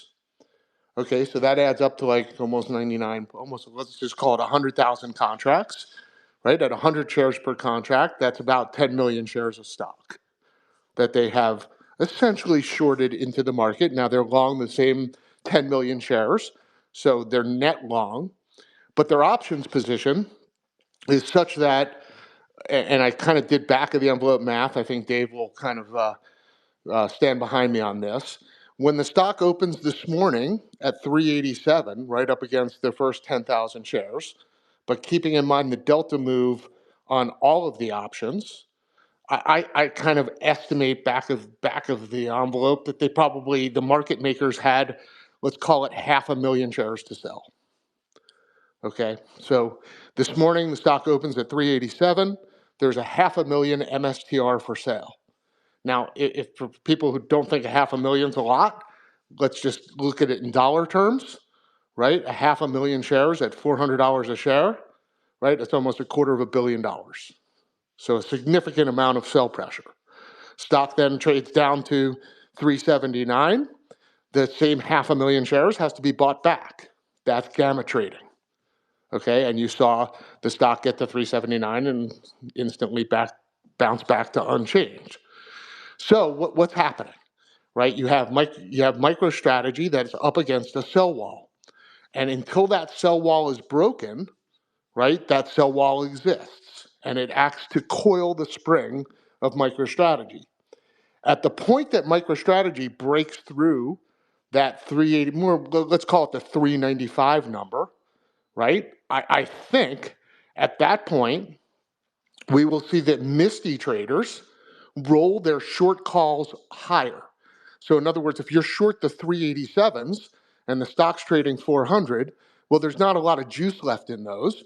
So they'll buy them back and sell 395 or 405s, 410s, 415s, right? But when they do that, They have to buy back the 387s, which will be significantly in the money, and sell a call that's out of the money. And when you do that, you create a buy wall, right? The same way that MSTY is a net seller, they turn into a net buyer. And that will force MicroStrategy significantly higher. So what I'm kind of laying out for you is that as MicroStrategy breaks through the sell wall, right, I expect to see it absolutely explode to the upside. Dave, any thoughts on this? Well, I mean, look, your description is exactly why people will make the argument, and it is true, that the sorts of MSTY is bound to suppress volatility in MicroStrategy. Because the problem is you're right. If they roll to 405, you're going to end up with a new coiled spring and a new set, and then they'll roll to 425 and so on. The really interesting thing with MicroStrategy is what happens in the event of a gap move in Bitcoin. That's where it starts getting interesting, because then all of a sudden there's no time to react. When Bitcoin is this non-volatile and moving a few thousand dollars a day, which is a few percent a day at most, if that, yeah, they can do exactly as you say, and it's exactly as you suggest. It's going to stay confined and it's within its walls. Maybe it'll break through one wall to move to a new one. The really interesting thing would be if Bitcoin were to massively break down, or Bitcoin were to have a very large rally, like a 20% move in either direction. At that point, you would expect a pretty interesting move in MicroStrategy in either direction before it got brought back into what you, as you describe, as a constrained range because of the options. Effectively what's happening is Saylor is monetizing MicroStrategy's volatility, which is in large measure Bitcoin's volatility, but that gets harder and harder to do as Bitcoin's volatility decreases, until, of course, that changes. And the history of Bitcoin is such that it is highly likely to. Bitcoin didn't just become non-volatile and we're done and that's it. Last one out, close off the lights. It's just in a period of time when its volatility is below average. But when it gets above average, that's when it gets really interesting. That's the only thing I would add. Yeah, and I think an upside move, because of the nature of MSTY, and this is why I talk about the tail wagging the dog, right? Because of the nature of the trading desk at MSTY, and they are very smart traders. I know the head trader well. He's one of the best, right? They are going to aggressively be buying call verticals as the stock goes higher, right? And as they buy these call verticals, you're going to see just nothing but buy side pressure. So I expect to see MicroStrategy continue to stay restrained until it can't be restrained anymore. And then I think we see an explosive move up to north of $500 in a very short period of time. Similar to what happened in the move from 260 up to 415, maybe even more drastic now that Misty is as big as it is, right? Like you have to respect, a guy who's selling 100,000 calls into the market of a common stock. That is just enormous, right? And people just don't and this is just one product we're talking about, MSTY, right? There are a lot of these different volatility strategies, right? Because in the end, look, when Misty produced 100%, or I think 120% last year for 1 year, right? What do you think that told every trader on Wall Street, right? This is the strategy.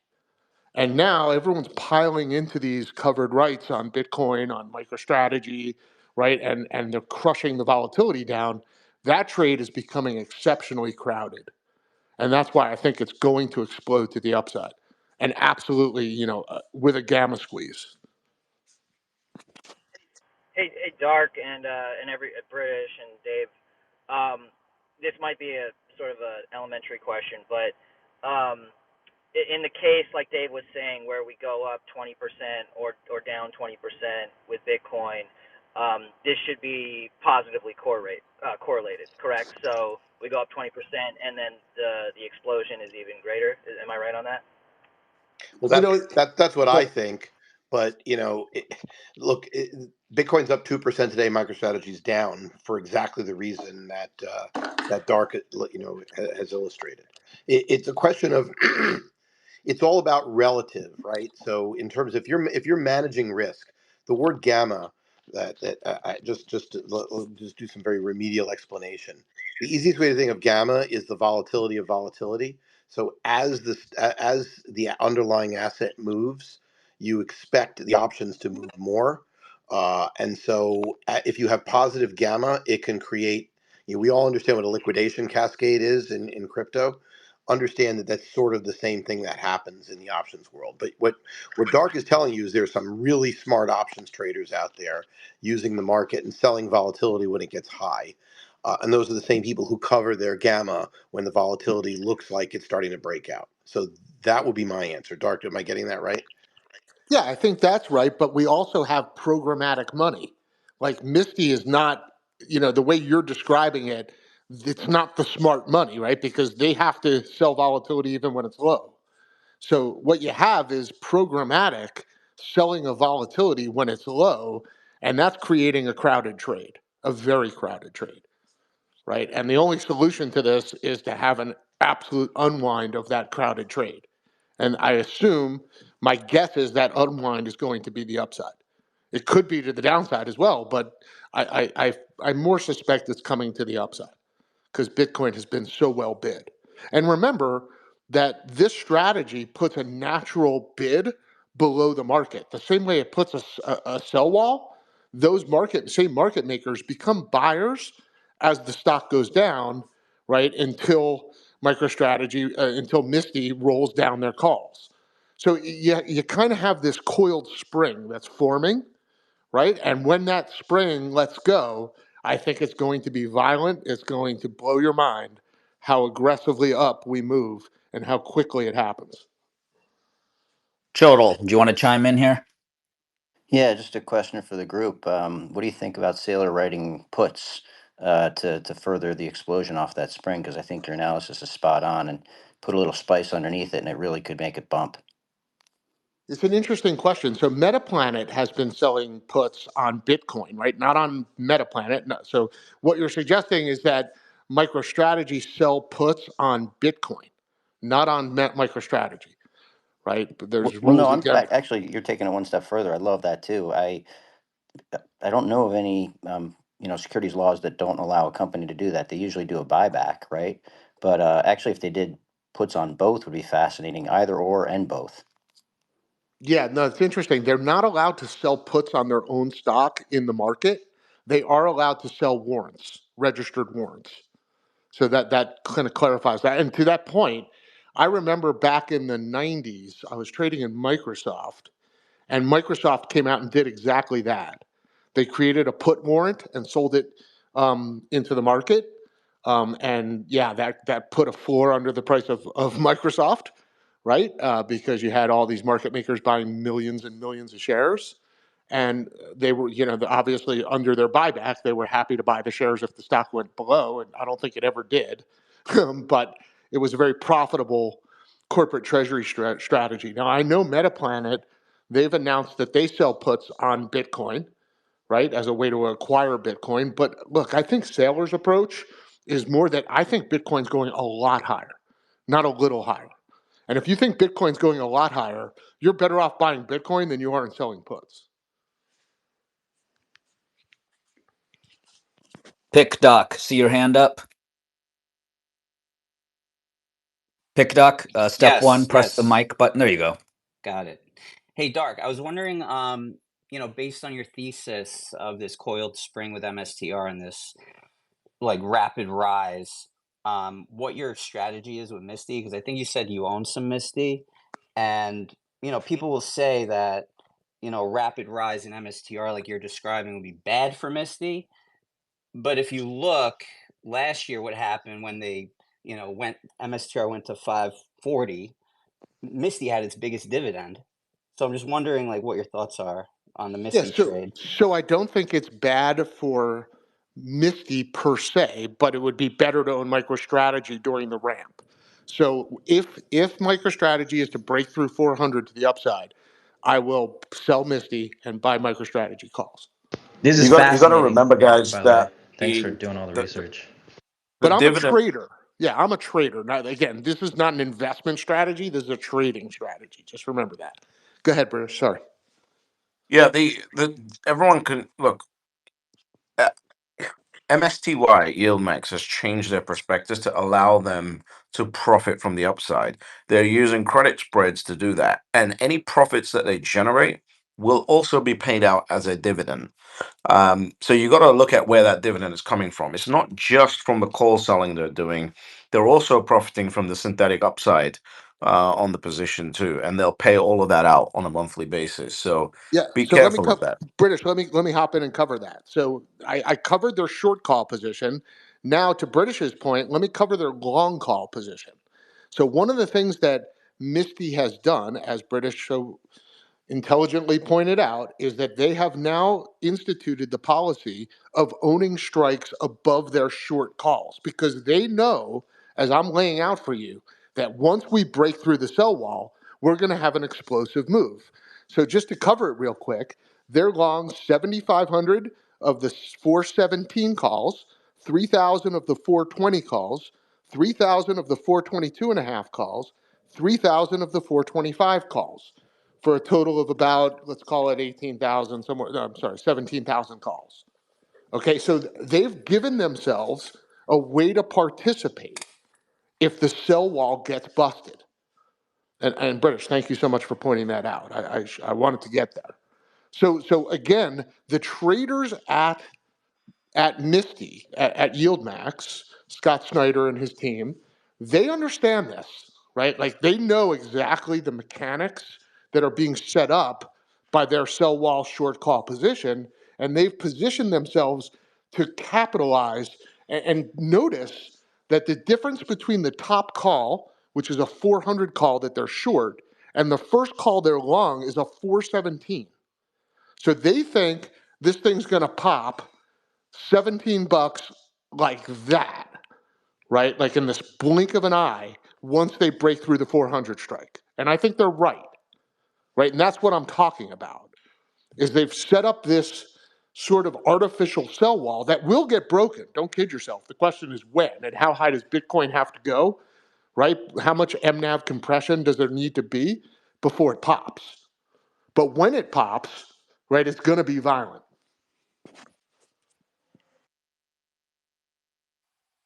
Yeah, thanks for that. Yeah, I'm of the opinion that if Misty's traded between $20 and $40 a few times now, and it's gone up to 40, down to 20. If it keeps doing that, I'm happy. I'm keeping my Misty position where it is. I don't need to participate in the excess upside with that small allocation I have to Misty. Yeah, I get it, right? So Misty is an investment vehicle, right? It's also a trading vehicle, right? So from an investment standpoint, if you think Bitcoin's going to, grind higher or go higher, it's going to be a huge win. From a trading standpoint, if you think MicroStrategy is going to go sideways after the sell wall compresses, then it's a great way to participate in collecting premium from a sideways move. Right. So you're saying you'd actually trade into MicroStrategy after the 400 sell wall is broken, and then go back into Misty when you think it's going to kind of consolidate again. That's what your plan is. Exactly. And Got not it. trade into MicroStrategy, but trade into levered call options, Right. Yes. right? Because I think that when this move comes, it's going to be violent. Gotcha. Thank you. I want to point out, and Dark said it, but it's very important to say this over and over again in an open space like this, that Dark is a professional trader. Like personally, I won't be doing that because I've set up my portfolio in a way where I can titrate what percentage of my portfolio goes into MSTY. And right now it's sub 10%. Because I want the upside on the MSTR on the stock. There's no way I'm going to be trading in and out like that because it's not in my skill set to do so. That's Agree. the Me beautiful neither. thing about it's the beautiful thing about MSTY is that you can control, and this was my criticism of IMST. I want to be able to control what portion of my portfolio is used for what thing, and that's why I appreciate what YieldMax does, which it's called YieldMax for a reason. Their job is to maximize the yield. And that's all I want that 7 or whatever percent I have in MSTY to do. I do not want to keep trading in and out of these things because unless you're a professional trader, you are going to fuck it up. Well, and even professional traders fuck it up. So, if we're right 60% of the time, we're killing it. But yeah, look, I think that's a really valid point. And I think, to the Yield Max guys, and again, I know this team, they are exceptionally talented and they are amazing operators. So they've put together a product that's attracted almost 5 billion. Soon they'll be over $5 billion, which is a massive amount of money for a yield generating strategy, right? It just shows you how good they are and how talented the traders are, right? The fact that they've recognized the mechanics that have been created by their size and they've adjusted their strategy to capitalize on the upside move tells you just how good they are, right? That they don't just sit on their hands and collect their management fee. They're actively looking for ways to capitalize on the marketplace. And I'm a huge fan of the MSTY team. Yeah. Huge. I think Jay was kind of downplaying some of the stuff you were saying last Wednesday about this, but I don't know. You think him and Scott kind of are talking about this behind closed doors, and they're just kind of downplaying it?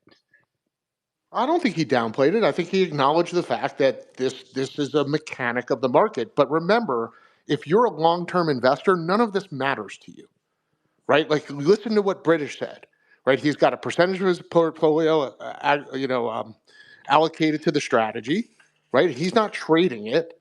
So these things that I'm talking about are just, I get a lot of questions on the spaces about why is MicroStrategy down with Bitcoin up? Why is it? Well, I'm trying to explain to you why, right? Like I'm trying to bring you market intelligence that you don't ordinarily get on these spaces. So I'm just trying to give you a way of looking at things and understanding market dynamics. There's nothing wrong with MicroStrategy. Look, I heard earlier while I was away, you guys were talking about, well, is it an ETF? Well, no, it's not an ETF. ETFs buy Bitcoin in the open market every day, right? At its stated market price. MicroStrategy is buying Bitcoin for half price and sometimes even less through their ability to create financial engineering and financial products. So, how can you compare one asset that's paying market price with another asset that's paying half price? Right? Why does MicroStrategy trade where it does? Because it can create Bitcoin for half price. And why can it create Bitcoin for half price? Because fiat capital wants to get into Bitcoin. That's the only reason why. This should not exist.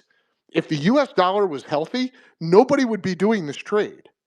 This trade is happening because Bitcoin is a superior asset to US dollars, to treasury bonds, to traditional fiat investments, to TradFi, right? That's what's creating these Bitcoin treasury companies, right? The entire flywheel is created because they have no way to solve the debt problem and the expanding debt to GDP ratio. And they haven't demonstrated any ability to even address the issue. And smart people, smart investors understand that if they don't address this issue, it's going to get worse. And chances are it's going to get a lot worse before it gets any better. Yeah. Adrian, and then we'll go to Rusty. Oh, sorry, Dave. Did you want to jump in there real quick? I just wanted to say one really quick thing, which is someone else mentioned earlier MicroStrategy having scale. That's part of it. The other part of it is if you want to understand, if you look at banks, banks generally trade well in excess of their book value because of their ability to be able to create and leverage the book value to other products. And that is exactly what everything Dark was talking about. This is just one example of how Sailor is doing that and will do more in the future. That's it. AC. Hey, what's going on, guys? This is for Dark and anyone else who kind of wants to chime in. Dark, what are your thoughts on potential S&P 500 inclusion for MSTR at the end of the quarter? And is this a possible catalyst or accelerant for breaking through that sell wall that you had mentioned earlier? That's a great question. I did a space just on Friday with Ambassador of Quan and Parabolic Nurse. And we had Michael Venuto hop up from YieldMax, and this question was posed to him about S&P 500 inclusion. He kind of agreed with me that he doesn't think this is happening anytime soon. right? Looking at the S&P, the way you get added to the S&P 500 is through a committee, right? That committee is famously um, adverse to sort of new generation technologies. Look, they held Tesla out of the S&P 500 for like 3 years after its potential inclusion, and look what happened, right? It became one of the Mag 7. But they don't really like new technologies. The committee's argument, in my personal opinion, will be that Bitcoin, that MicroStrategy is not a software company as it's listed. It's a Bitcoin treasury company. It's using a gimmick. They'll come up with any excuse not to add it. And by the way, I think that's a good thing, right? I don't think getting added to the S&P 500 would be a particularly positive event for MicroStrategy. It might be in the very short term, but I think over the long term, you will start to trade with a beta that approaches 1 instead of 1.8, meaning that it will become far more market correlated if it's a member of the S&P 500, especially as it gets bigger, right? Because remember, the S&P 500 is a cap-weighted index. So if they become a 200, 500, eventually a $1 trillion company, and they're one of the largest companies in the world, well, then they become a major market participant. And quite frankly, I don't think they are, right? I don't think MicroStrategy has anything to do with the stock market, right? Matter of fact, I could make an argument that it should be inversely correlated, right? I view Bitcoin as a risk-off asset, not a risk-on asset, whereas the S&P 500 obviously is a risk-on asset. So again, I'm happy that MicroStrategy doesn't get included. I don't expect they'll be included. Again, I think that's a positive, not a negative. Yeah, I would just say that there's sort of an interesting dynamic here. I don't think MicroStrategy will get included until such a time as Bitcoin Treasury or banks, Bitcoin financial product creators are a sector. So, one of the things everyone's talking about is, well, how many will there be, and et cetera, et cetera. If there are a lot of them and it becomes an appreciable economic sector, well, then S&P will include them because they'll be the bellwether of that sector. Until then, I'll be surprised, which is an interesting point because it means that at the time that you might think that their premia should go down because there's a lot of competition, that's the time when it would probably get included in the S&P, restricting 20+% of their supply to index funds, which would actually for a time keep their premium higher. So it is one of those things to keep in mind. There's those two forces that going on. But I agree with Dark. I don't think this is happening in this calendar year and probably not even next year. Russ. Sorry.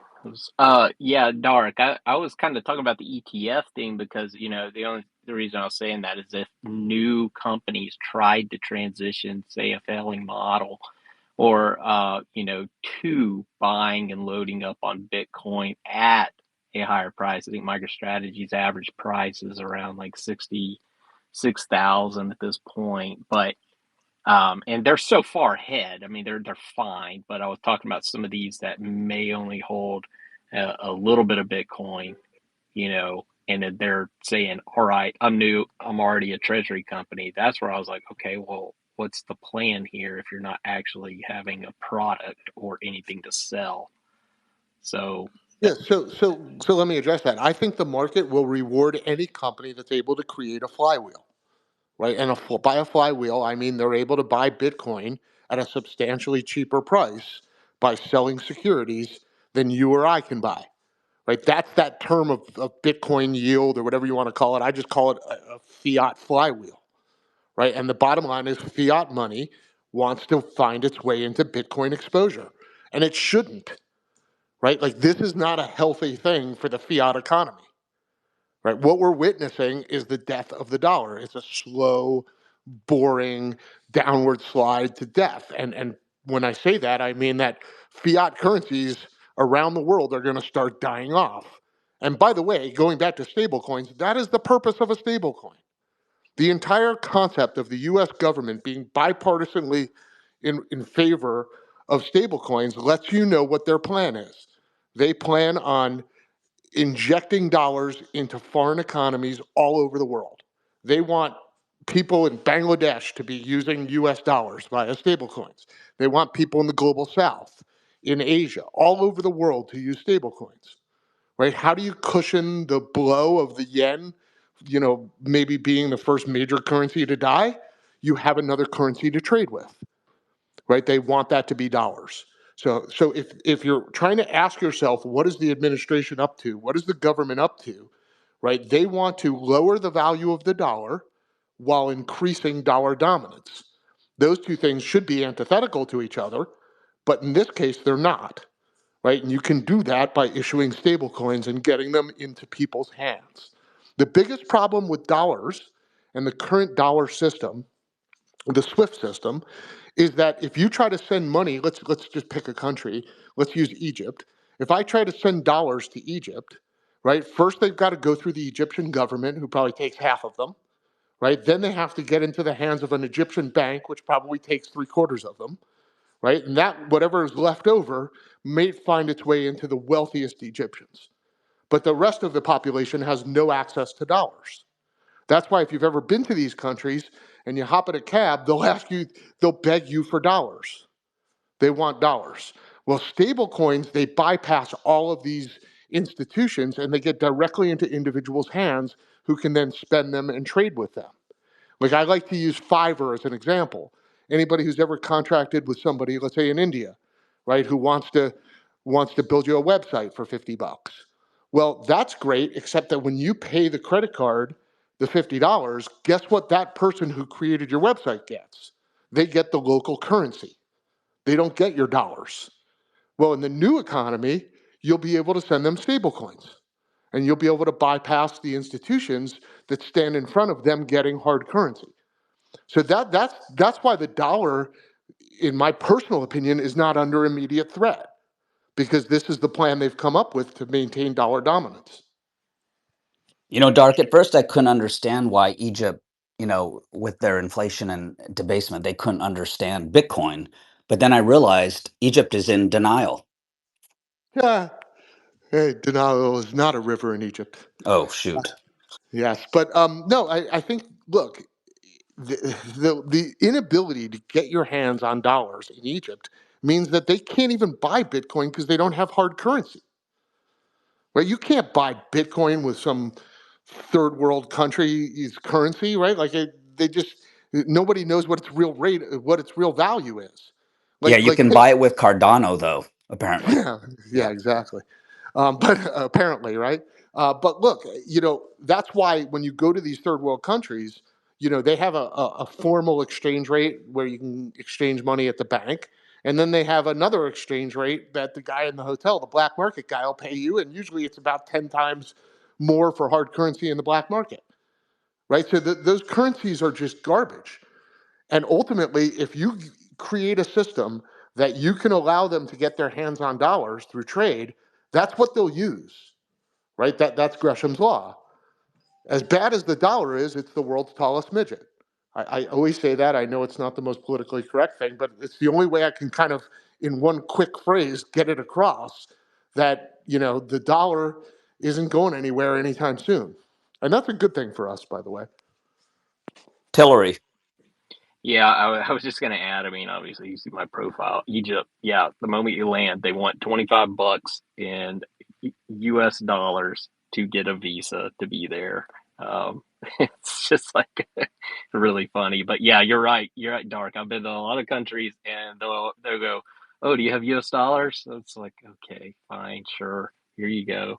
You don't want your local currency? No. I just wanted to say that. Thought that was kind of a funny comment there. I just want to chime in real quick to let this is a big room. Like this is the most incredible sort of asymmetric knowledge sharing that you could possibly get. Like this, I mean, we can see the writing on the wall, and Dark is so knowledgeable about this along with everybody else up on the stage.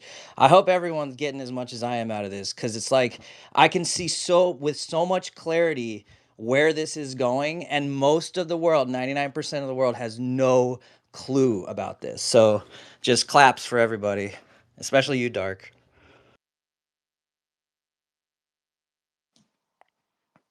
Thanks, Jesse. Appreciate that, man. I don't know how much I resemble that remark, but I appreciate the kind words. I think the feeling's mutual among all the people on the stage here. Tillery, did you want to second that sentiment? Yeah, and I'll just say, in case I can't see a hand, but the only other thing I'll say, Dark, what are your thoughts, and anyone, on some of these treasury companies becoming, and I put it in the purple pill. I made a joke about it, I think, the other day, but ACH land, right? That's what I don't want to see, is where they're like, well, we have the Bitcoin and we'll transact it for you and everything like that. I see Tether and things like that being the one who would, like you said, stablecoin being the processor of these transactions in the future. I don't really know. It's kind of a thought in my head. Am I making sense? Am I conveying that question? I think it's a great question. I don't have the answer. I think we have a long way to go before there's dollar problems, before the dollar runs into final problems. First, we've got to go through the euro, the yen, and all the other foreign currencies and wipe them out. At that point, once all the other countries go through their own financial crises, then at that point we will experience a dollar crisis. But I don't think it happens until then. And I think until then, stable coins are going to be the methodology for the United States to force dollar dominance on the entire world.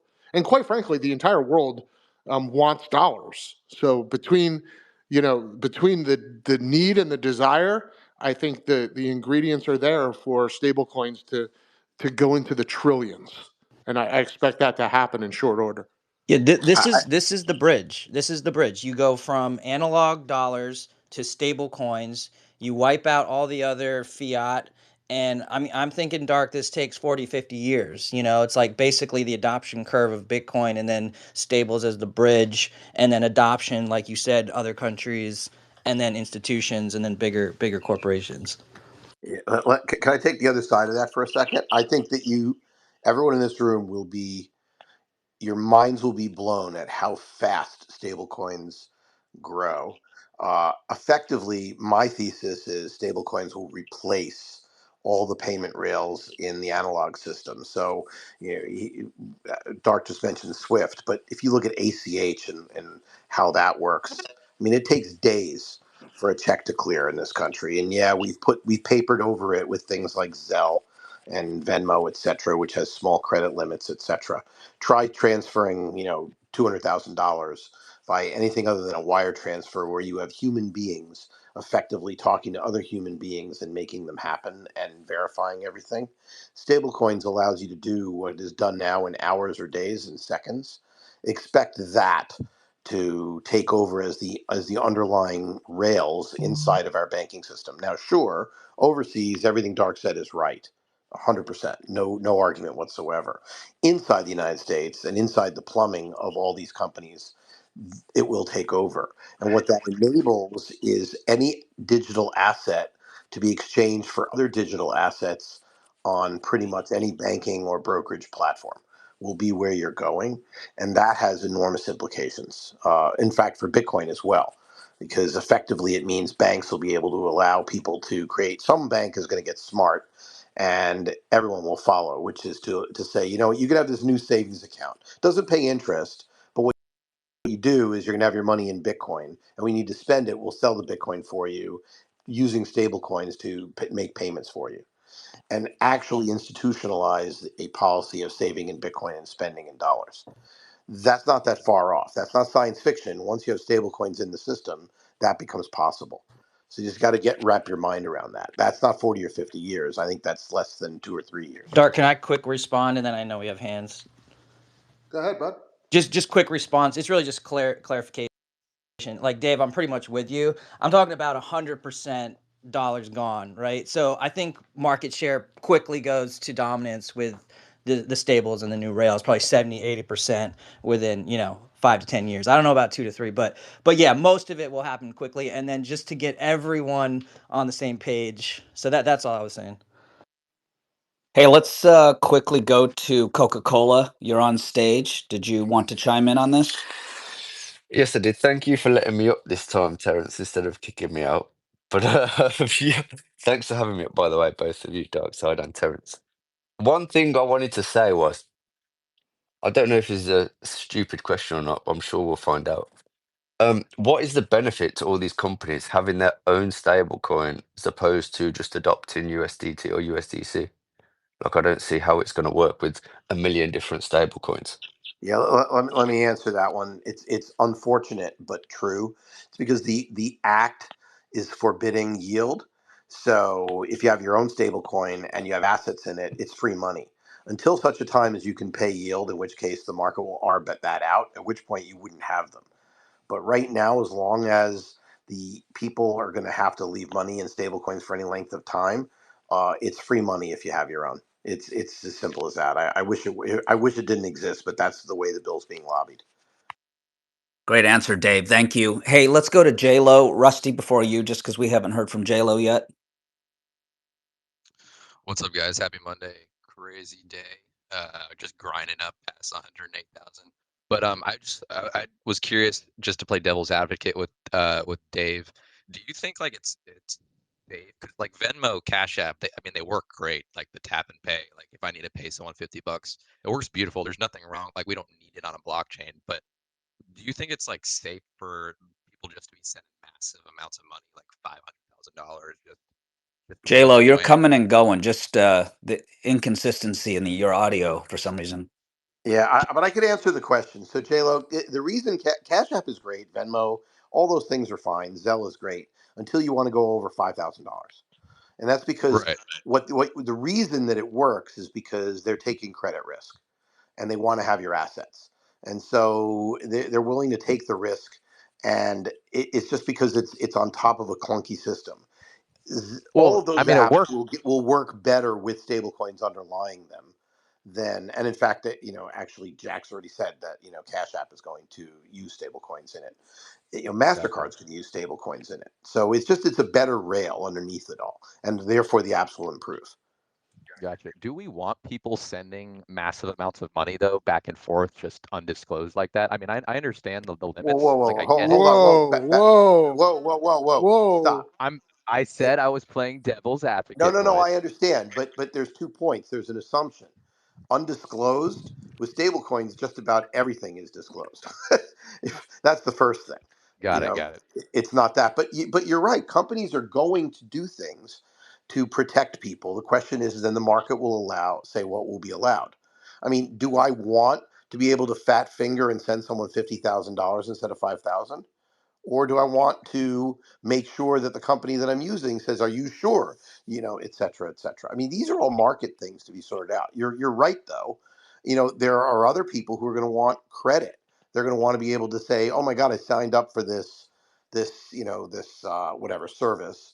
I stopped using the service after 2 months, and they won't let me cancel it, and they keep billing me. They want to be able to call the company and turn it off, right?" So people are going to pay for that stuff. It's not everything. But when you do want to send, you do want to buy, send a down payment for a house, and have it come from a crypto exchange. Do you want the bank to be able to stop you from buying the house because your source of funds was Bitcoin 3 days earlier? Which, right, Absolutely by the not. way, that's happened to friends of mine. So it's not an obscure example. So have you had someone actually do a transaction in real estate with crypto? I have friends who've done it and it's painful, but I have others who just tried to sell their Bitcoin for dollars, had it on Coinbase, and then used that to try to wire it in for a down payment. And then the bank How'd it basically go? block it. Oh, badly. But that was last year. It was before Trump. So I don't know anyone in the new administration who's had problems, but I haven't been talking to them. But I know of at least two Yeah. people who have had enormous problems with the wire system in banks because their source of funds was crypto. Yeah, And anybody, it's to that the point, user. let me just Sorry, make sorry. this point real quick. I think that what you need to understand is that, and Dave's right? Like this is a monitored blockchain, so it's not anonymous. However, stable coins are an innocent till proven guilty system, whereas dollars are guilty till proven innocent system. And I think that's the best explanation I've heard. I heard that the other day on one of Gary's spaces, but it's 100% true, right? Anybody who's ever tried to buy something for, even Dave, it doesn't have to be 200,000. I tried to buy something for, I think it was like 80,000, and man, it took me 2 days to even get the wire sent, and I had to get on the phone twice, actually 3 times. Twice I had to answer questions about where I was sending the money. Right? They held it up the first day, then I had to get back on with the fraud team the second day, and I had to beg them to spend my own money. Right? That's a guilty till proven innocent system. Right? An innocent till proven guilty system, I can send whatever the hell I want. If you want to come back and said I did something wrong and hold the transaction and freeze it, go ahead. Right? And that's what stable coins are. And anybody here who's used stable coins, and I'm guessing probably the majority here have never done a stablecoin transaction, do it. Go buy $100 worth of stablecoin, send it to yourself, send it to a different wallet. It will blow your mind. I mean, when look at my company, we had contractors all around the world. At that, we would pay in stable coins, and it's so much easier, and they were so much happier for it. I mean, on Crypto Town Hall, one of the frequent contributors, he lives in Singapore, and he talks about how easy it is to live his whole life with stable coins. So it's kind of funny. Let's go to you, Rusty, and then good vibes. Yeah, I was just going to say to all that is, the thing about it with the 5,000 and everything is because you're dealing with an FDIC insurance situation here. And that's why I kind of posed the question earlier about to Dark about are some of these treasury companies going to act almost like an ACH, right? And so because at the end of the day, what you run into is, yeah, they're not accepting it because they can't prove that it's dollars or it's coming from a financial institution. This is my problem I've had with some of the lenders is the fact that they're not with large enough banks because there's different constraints on that. And this is what holds things up. I'm not knocking any of them, but this is where we're going to transition. And then the last thing I'll say is this is why I'm curious about Mahler's in 21 because remember he's now tied with Cantor Fitzgerald, who is got access to the Fed, but he also comes from a family who is his grandfather was a chairman of CBOT, that's Chicago Board of Trade. So like he's from a futures family. So it's kind of a unique category, and I'm always kind of questioning what the plan is here. So I'll just end there. Thanks, guys. Good vibes. Hey, thanks for having me up. Got a question for anyone really. So MetaPlanet seems to be the second mover in really executing the Bitcoin treasury plan. Curious, do you think there's any second mover advantage for being able to see what the Trailblazer, strategy has done? And then do you see MetaPlanet possibly outperforming MicroStrategy for the rest of the bull cycle in Bitcoin? I'll take a stab at it. Go ahead. It seems like the companies that are the most transparent about their plan are doing the best. So, I mean, Sailor is just like he's just going to keep buying the top every time. And then MetaPlanet are also saying we want to get to, a certain amount of Bitcoin. So that's what I think. Everyone just saying the plan. Let's Go have British chime in there. Go ahead, British. All right. Exactly how many months has MetaPlanet been outperforming MSTR? And exactly how many Bitcoin has MetaPlanet accumulated since it's been outperforming?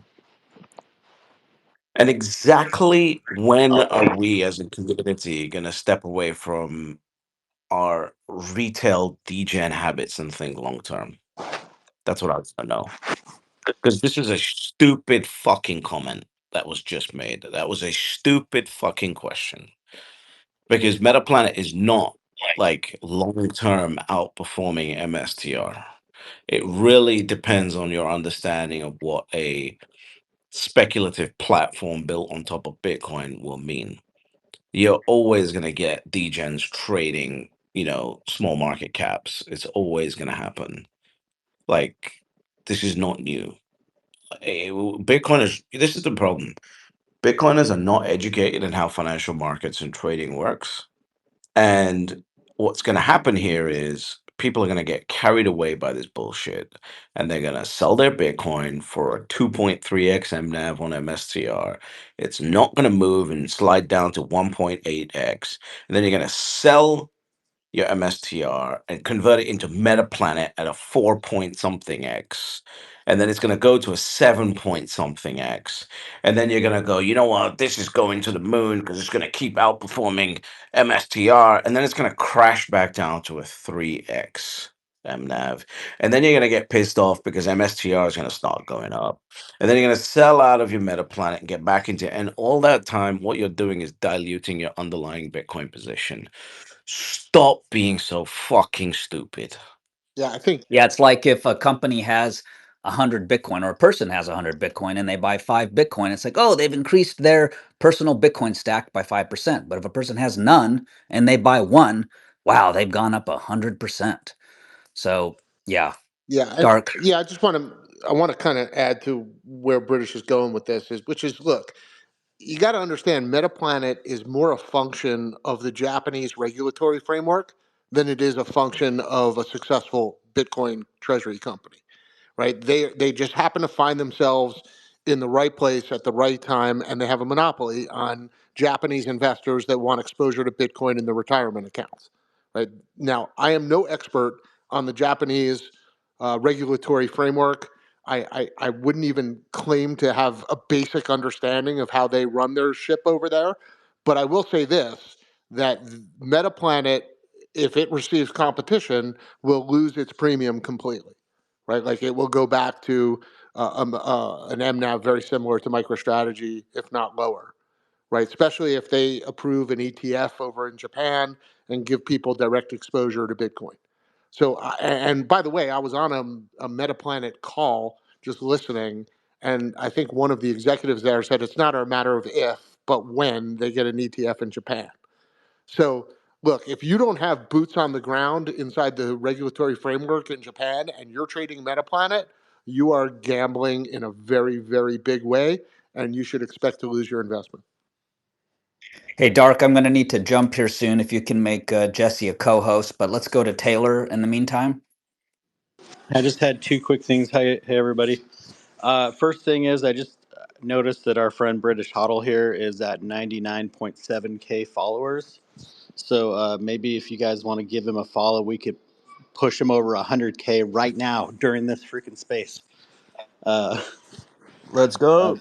the other, let's do it. Bump The it. other The other thing I just kind of wanted to point out that's been happening. This is a slight divergence, but I don't know if you guys have noticed that like Charles Hoskinson and Justin Sun are re-emerging now from the altcoin sewers, and there our altcoin guys are starting to also announce that they're doing Bitcoin treasuries, and we've seen this before in the past with like Terra Luna, etc. And so I didn't know if you guys had any thoughts on that garbage and wanted to give any warning to your listeners here who might be newer in Bitcoin.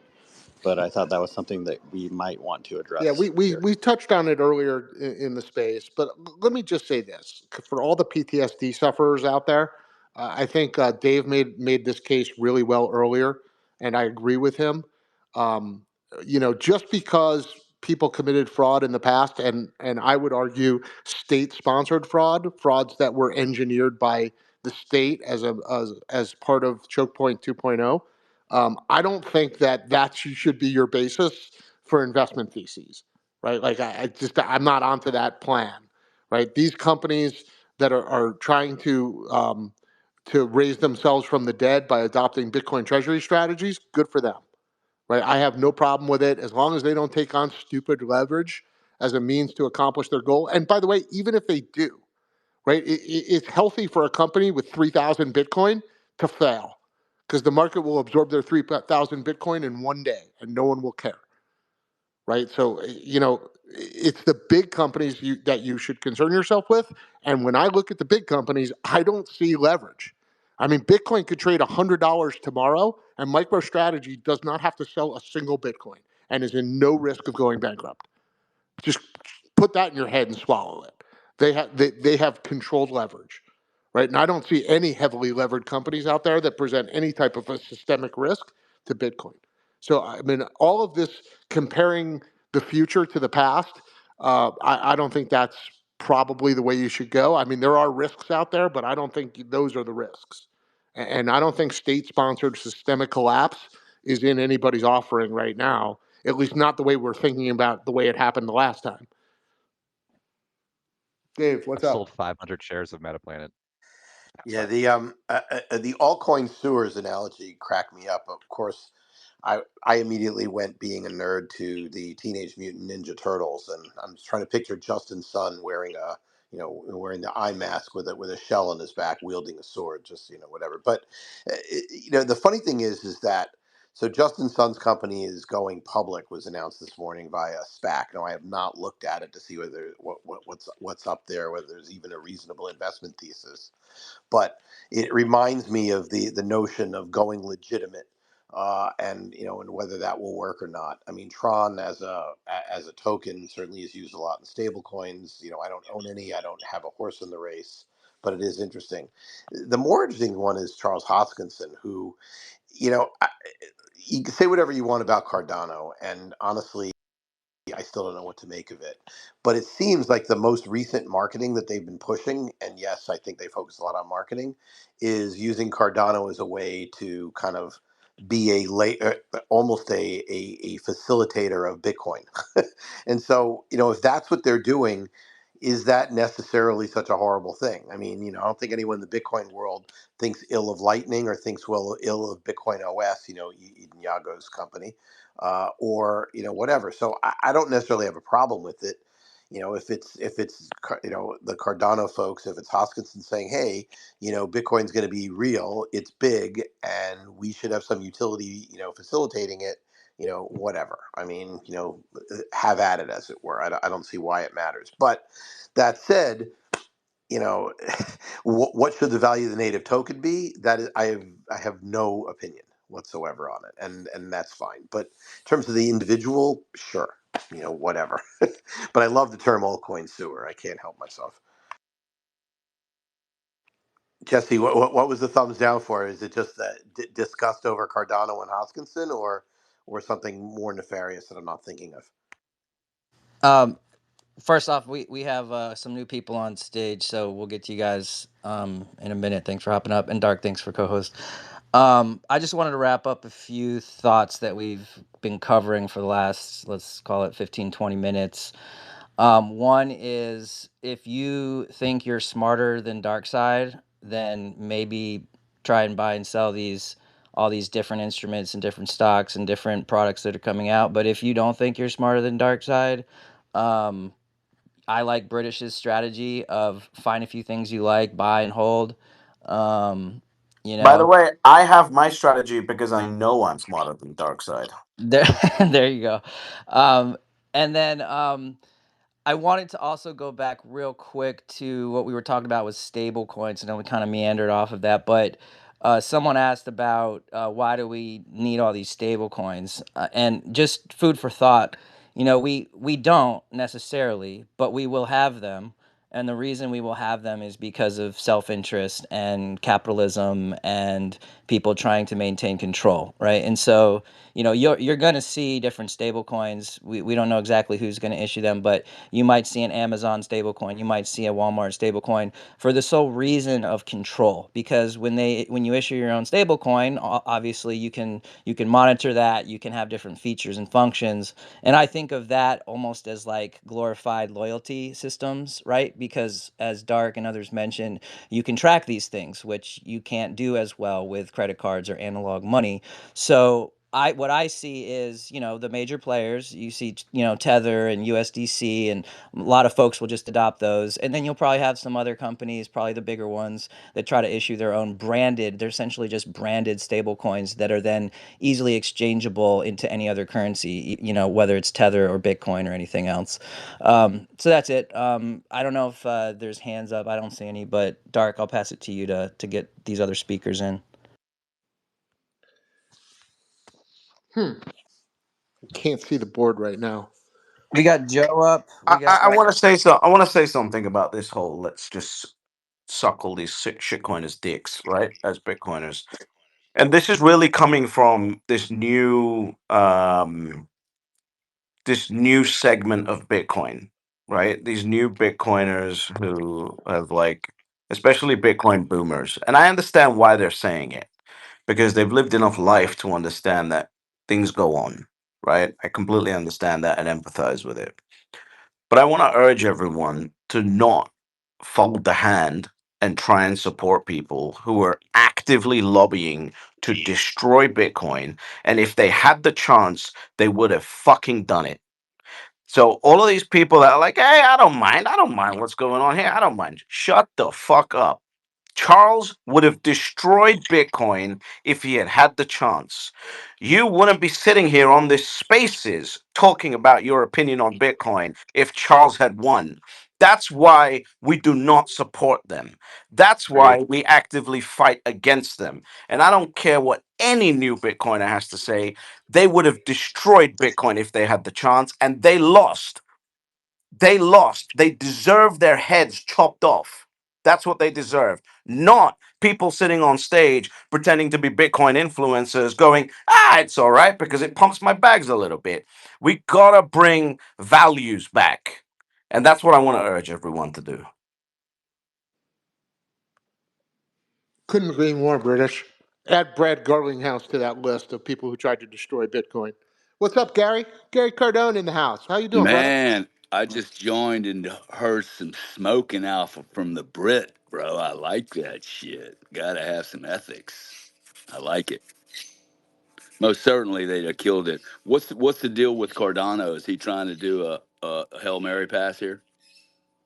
Yeah, he's announced that he's selling Cardano to start a Bitcoin treasury company. Capitulation. Yeah. Oh my God. What is the point of Cardano? I don't understand the mission. I think the Hoskins family's done pretty well. So the guy's made like a lot of money. You got to take your hat off to the cat, man. I mean, the big winner is him.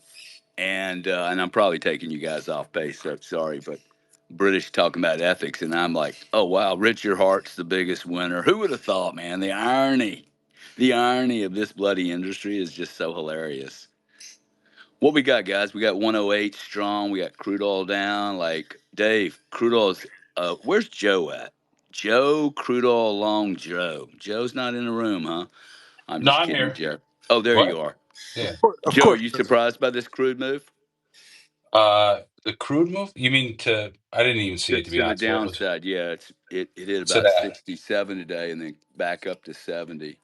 It Gary looks. It promised, looks. okay, Joe, Gary promised you free money if you would short crude the other night at, what was it, 77 or something like Yeah. that?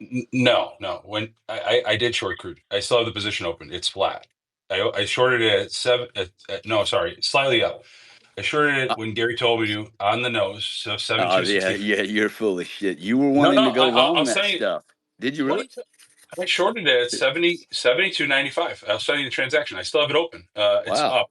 My short is in profit. It's a buck. You made me a buck, so I'll Joe, split the good for you, profits. buddy. Good for No, it's you. I should have if I was watching it more. I was at a hearing this morning. If I was watching it Yeah. more closely, I could have dumped it. But it's right. It's basically the below where I shorted it. Dude, it's going to go back in the. I mean, I don't know how long your trade is, but this thing's not going up. I have Like, I have like a very small position, like 60 yeah, grand. Yeah. yeah, yeah, but I got to believe it deteriorates from here. Anyway, Bitcoin's Why strong is it? though, guys. Why did it bounce back? It bounced back pretty aggressively today. Why did it do that? What there must have been a I headline. I Just don't bombing. know, man. Bunch of bombs. Bombs being Yeah. thrown. Yeah, yeah. If it escalates, I'll probably get crushed. It'll probably I go don't think back to so, Jeff. I don't. I I got to don't. tell you, I don't no. think like they could take the entire Iranian complex off grid, and there's so much crude oil on this planet, it'll get filled up. Now there may be some locational issues, but that's not going to show up on the Brent price or the New York price. There's so much fucking crude oil. I Yeah, mean, I it's was just listening, Gary, I was everywhere. listening to Honest this morning, and he made a really smart smart point about the Straits of Hormuz, which is kind of been that bullshit rumor that's been spreading. And the point he made was that, look, first, they can't even close the Straits of Hormuz. And if they tried, they'd be killing themselves and hurting the Chinese. And America gets very little oil out of the Straits of Hormuz, according to Anas, and he knows his shit, right? That's his business. So I Yeah, just think, and you know he has not been bullish, man. I mean, he's like, it's very unusual to find a a crude oil guy that's like, hey, look, there's shit's just everywhere. I mean, it really is everywhere, and they're So making a the great bot, margin at the, $70. In fact, I think the margins, the you can't. When was the last time anybody heard about a dry hole? yeah, it's funny, Gary, is that I saw a really interesting documentary that went into the fact that crude is not a fossil fuel, and that it regenerates itself in the earth via pressures and interactions with rock. I thought that was amazing. I watched that video. I couldn't believe it. I mean, I gotta say, having grown up in the industry, for me, it was always. Now, I'm not a scientist, so I don't know, but the whole thing about dinosaurs and plants over 1 trillion years, so, I mean, it's like, really, dude? so Gary, Seems Gary, odd to me. I was just looking at the chart here because I haven't paid attention to it closely. Last night it opened at $77. It opened my short was way down because it I don't know why it opened so much on up so high on Sunday night. It's just very volatile. Of course, a lot of positions getting smoked and moved around and squeezed, but right now, it's interesting. You had this, it wicked down to 69.40, which was the breakout of the gap, which it retested, and it's bounced from there. So it's up since the morning. It's up $3 since the early morning.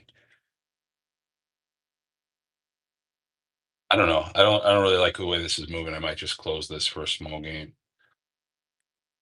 Are you asking why that they're the timing at 7 last night Look, and look, 10? look. So when this all broke out, right? We were talking on a space. I think it was Thursday or so, Thursday night, and it was at $73. And then what it did for most of Friday was just range. Didn't really do a whole lot. And then you had a whole weekend of news. And then when the futures opened on Sunday night, it actually went higher. It went to 77.14 at the top, and then it sold off through most of the evening, early morning, and then now it's back up basically where it was, Friday morning. If you saw that 75, 77 print again, would you buy it or sell it? I don't think oil is going much higher, but I also think that until you get resolution on this thing, it could just trend sideways. Yeah, well, So that's why you're getting it. No, it could trade exactly the way it's trading. It's just trading on how many bombs are coming my like a way. straddle might be a better trade to put on. But Yeah, I wouldn't close that position. I'd hold it, but 60 grand. I mean, okay, you I'm got it taking your on, Well, man. financial advice. J- Well, you got it on as long as you don't have to close it in 3 days. J- I don't have to close anything. It's a tiny position. Exactly, dude. Joe, it always Gary's rebounds at Gary's 10:30 though. Gary's always willing to make a big bet with your money, Joe. Anytime. Well, I would actually. he was letting me gamble with his money in Vegas, so that was fun for a little bit. Oh, you know what? You just reminded me. Some motherfucker borrowed 3 grand from me at the Wasn't tables, and I me. haven't gotten paid up. No, it wasn't you, dude.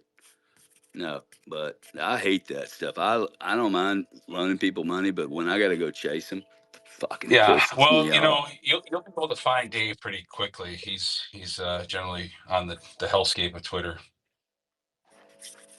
Yeah. So where we going this week, guys? On Bitcoin. This is a Bitcoin room, right? British, where we going, man?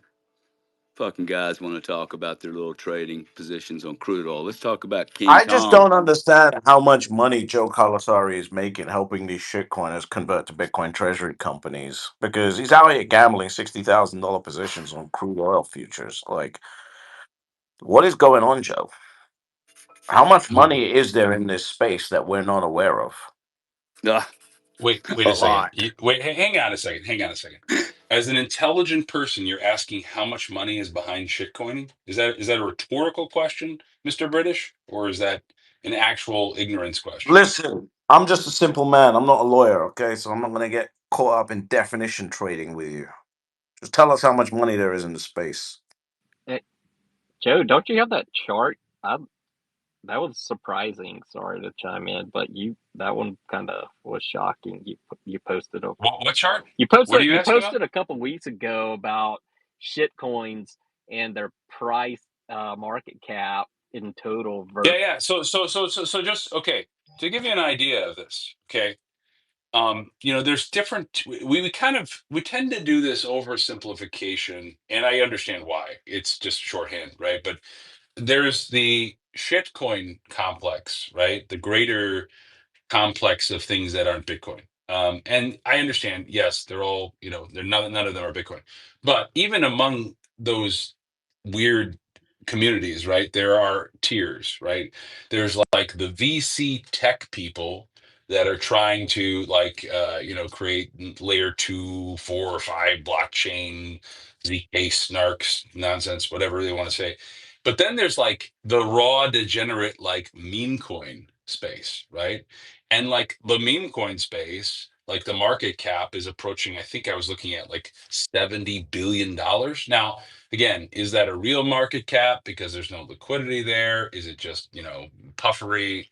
Whatever. I mean, we can have all that conversation. My point is, I think it's safe to say, like Dogecoin, okay? Dogecoin's not going to become the global reserve asset. Dogecoin, I know they're launching an ETF and that's going to be offered, but it's a meme coin, right? Like it's set out, its own creators say this is a larf, this is a joke.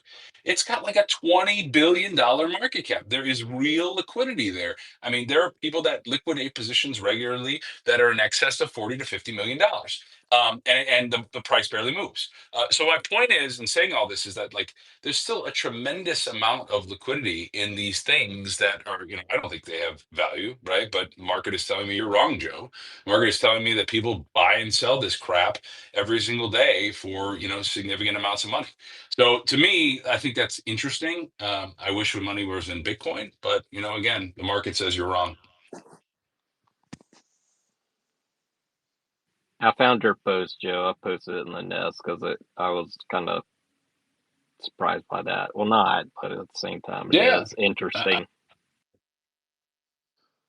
Yeah, I mean, listen, I'm not defending it. I'm just saying it's there are clearly people that want to buy and sell this stuff. And whatever, more power to you. I think it's a bad bet, but that's just me.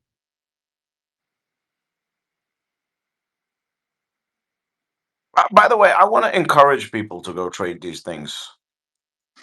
Why would you say that? Don't people don't know you're joking? Okay, just don't encourage people. I want to encourage. Listen, Joe, Don't where we at encourage. now? No. Joe, where are we Okay. at? Joe, where are we at now? You got people in here, $1,000 net worth that is trying to get rich on Bitcoin now. Come on, I completely I understand know, why they but want to when you trade say these that, you things. offend people, right? Like the $1,000 I net don't care. worthers. Do you think I care, Joe? Do you think I care? You've known me for long enough. Do you really I think know how I many know you don't. years of fire have I taken? I You know you think don't I care. give a shit? No, you Okay, don't care. good, But the good. point I don't is have the sponsors, Joe. I don't make money. I have no monetization. I can say what I actually you want to say. absolutely can, right? But there is Right. no reason we So should they should demean go do people it. of we Go do shouldn't it.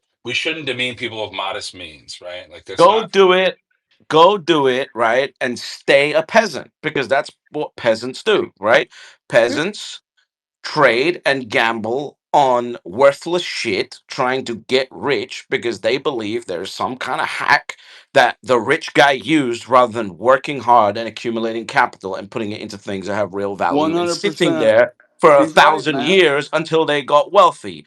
That's what peasants think. Peasants think there's a hack. So go find the hack. And if you find the hack, let us know. Me and Gary will be right there with a little bit of seed capital for you if you find Oh, the believe hack. me. Oh, the one out of 1,000 that find the hack and get lucky on the slot machine, you will hear from them routinely on Twitter. They will never shut up about it. There's a guy that I go into spaces with quite frequently, and he's not a fan of dark. His name is Alchemist, and he openly talks about how he's been smarter than everybody in this room, and he's probably made a lot more money than you have, British. Alchemist? You're talking about Alchemist from Yeah, Clubhouse? yeah, yeah, yeah. All right. Yeah, I what did a lose joke. I lost $1,000 to him on Clubhouse because he was right on the Ethereum ETF coming. And I wasn't aware how much the threat of a Trump presidency would scare the shit out of Gary Gensler, and he would just reverse policy. So I bet $1,000 and lost it to Alchemist. So maybe he did make more money than me that year. It doesn't matter. The point you're raising, which is a good one, is that from a risk reward standpoint, if you're a person of modest means, it makes a heck of a lot more sense to be buying Bitcoin. I think, not financial No, advice, no, it but makes sense to go gamble. Go. Got nothing anyway. Might as well risk it. British is being sarcastic. It's There's not a probably too lot of much to rich ask can, for. can people that I? you find. There's not a lot of rich people you find or successful people you find at the gasoline station standing in line for lottery tickets. That's British's point. Okay, it is I mean, it's a problem, right? Like, just why would it be that the only people that are buying lottery tickets, which by the way are worse odds than Vegas, um, and it's the same group of people, man. It's really Can, so that market's not going to go away Exactly. can ever. I ask a non-altcoin question for people in the room? Please. And maybe if Dave is here. So, there's been two new articles come out that Kevin Warsh is the leading contender to succeed Jerome Powell. And what I don't understand, and I'm opening this conversation up to the craziest conspiracies anybody wants to throw at me, but Kevin Warsh is perhaps the most hawkish member at the FOMC. I mean, I don't understand why he would even be in the conversation, given some of the public statements of the administration about wanting rates. I mean, the president directly wanting rates lower. Why would he be the both the betting market and, according to some sources in the administration, he's a leading contender to replace Jay Powell. Why would they pick someone who is perhaps more hawkish, far more hawkish than Jay Powell? I don't understand that, British. If you could, give me some color on that, I'd be glad to hear it. Oh, I don't know. I don't know. We'll see. I thought it was Besant. I thought it was BDB that was going to be heading up the Fed. No, that's not happening now. I don't care about American politics because everything just changes at a lot. Nobody cares anymore. Everyone knows it's all a scam. Nobody gives a shit besides lawyers. Nobody cares. It is entertainment until it happens. There is one pathway for the US dollar, and that is print money, print, baby, print. That's it. Everything else is drama and entertainment and news articles and clicks and Joe's opinion and Gary's opinion and British's opinion and da da da da da da. At the end of it, we print the damn money and we pump the damn bags. As simple as that. Everything else is irrelevant. Tell us how you feel, British. By the way, just for the fact sheet, you will never see me getting involved in any kind of political politics ever again. Don't call me for money. I ain't giving anybody anything. It's a shit show. Okay? I gave it a shot, man. What But happened, I'm here. Gary? What? I'm curious, actually. What happened? Dude, what happened? Just look. Okay? Look, let me what like look at the world we live in, okay? Like, Yeah. it's insane, dude. Like, you know what I want to do right now, British? Like, I could easily get Take on that this 50 Bitcoin bandwagon. back. Take that 50 Bitcoin. Well, no, I've replaced that fucking Bitcoin, dude. But and I don't regret that. I gave it a shot, man. It's so toxic. Like, it's I such a bet. dysfunctional. Like, you can't fix this thing. It's not the leaders. It's the middle management. 70 fucking thousand people who they're just entrenched. I mean, you need to rip this thing completely apart. It needs to burn to the ground. It's Can the you only can way. you So imagine? Look, I'm we're not doing any joking around. politics, We're, British. we're Okay, I joking just want to. around. We're joking around at your donation, but like on a serious note, like Elon Musk donated Yeah. $288 million to these morons, and they didn't vote for $150 billion of cuts after he paid for them to win. Think about that. Like, how much hubris must you have as a politician to not to not do that, to literally take the money of the guy who's telling you exactly what he's going to do, and then he does it, proves it within 90 days, accelerates from 0 to 100, almost fixes the US government, and then the people he paid don't vote. Like, where is that money being replaced from? That's the real question. Well, I think the problem is, though, that, and I think many of us err on this. If somebody represents that the Democrats are bad, you've already lost the plot, dude. There's no Democrats and Republicans. They're all politicians. That's what they do. They're like oil drillers. It doesn't matter what the freaking price is, dude. They're going to drill a hole in the ground. Politicians or pukes. That's what they're going to do. If you were a decent human being, you would not, like, it's just so toxic to be around it at the higher levels. Um, so I just think it's the whole system, buddy. I don't think it's,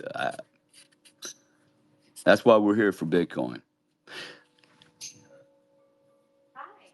Hey, I brought up Nim BTC, who's a Bitcoin maxi according to your profile.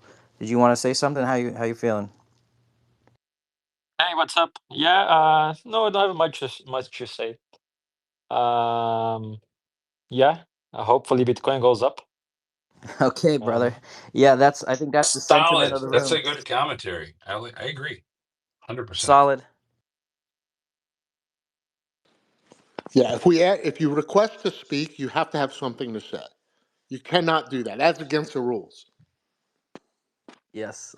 Second that. Okay, so does anybody have any? I know British is going to yell at me, but I'll say it anyway. Does anybody have any big, significant expectations for the upcoming Fed meeting? Do you think Rate it's just going cut. to be? You think a rate cut's coming? Okay, Yeah. go ahead, proceed. Explain your case. I don't need to. It's a rate cut, Joe. We don't explain things. We just make them Locked in happen. rate cut. Yeah. About 97%. That's what my DGens at Polymarket tell me.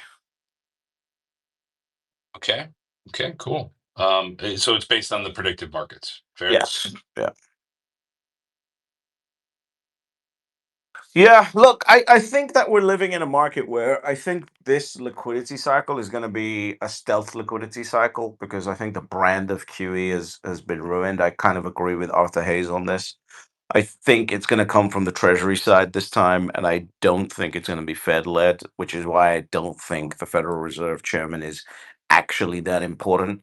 I also don't really, just like I've heard you say, I do not think that there's a reason for the Fed to cut rates like aggressively. I do not think that's going to happen. But that doesn't mean I don't think there's going to be stealth liquidity in the markets. British. I just checked. What are you pulling my chain here? It says 98% of no change. Where are you getting cut 98%? I said it's going to be a cut. You asked me for my opinion. Oh, and I thought you cited Polymarket. Listen, what you heard is not my responsibility. Gotcha. Okay, fair enough. Okay, so no cut. Anybody disagree with that? No, I said there's No. going to be a Fair cut. enough. Is Dave still here? Dave is really quiet. I don't know. He's not usually this quiet. He usually gives. I think he's away from the keyboard. I thought British Dave. was going to say, "What's the reason for the Fed?" Why Joe don't we just just get? here. Joe doesn't listen. Joe just asks questions and then waits to respond. He's like one of these I'm just trying people, to you build know. conversation, guys. Yeah, I know, We but can't shouldn't we we? can't talk about Meta That's why I Planet and call him Bear MicroStrategy Joe. for every day. That's why I Yeah. call him Bear Joe. We can't just keep talking about Meta Planet and MicroStrategy every I day. got It a I gets got a so topic. tiresome. I got a Go topic. ahead. Unless Dark, you can veto this if you want. But I'm not one to look at the price action. I think everybody knows that. However, I do like to look at it in the context of the world and what's going on. And I just think it dipped. We were looking at. I think it went down to 103 or something, and now here we are at 108 on a Monday, with all this trauma happening and all this geopolitical stuff. So just as a general topic, like I'm pretty bullish by that. I always like to look at the look at the resistance, right? Look at the resistance of Bitcoin in these kind of moments.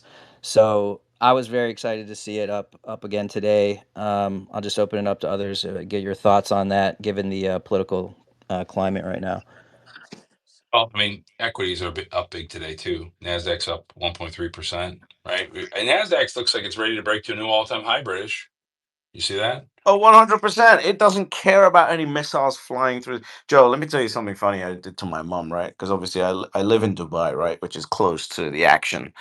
And there was a building that actually caught fire Yeah, and I they had saw to that. I thought evacuate about you, people. man. Right. So that's actually like right across the harbor from me. Right. So I woke up in the morning, I'm like, what the fuck is this black smoke going on?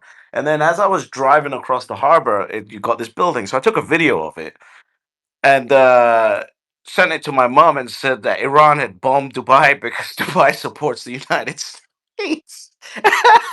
This- this- she woke up with a little bit of blood pressure that day. So and that was a funny moment. That was good. What would you guys do if you got a message like that from your kids? I think my dad would have a heart attack. No. uh, My mom's far left, so she's terrified every single minute of every single day about anything. there you go.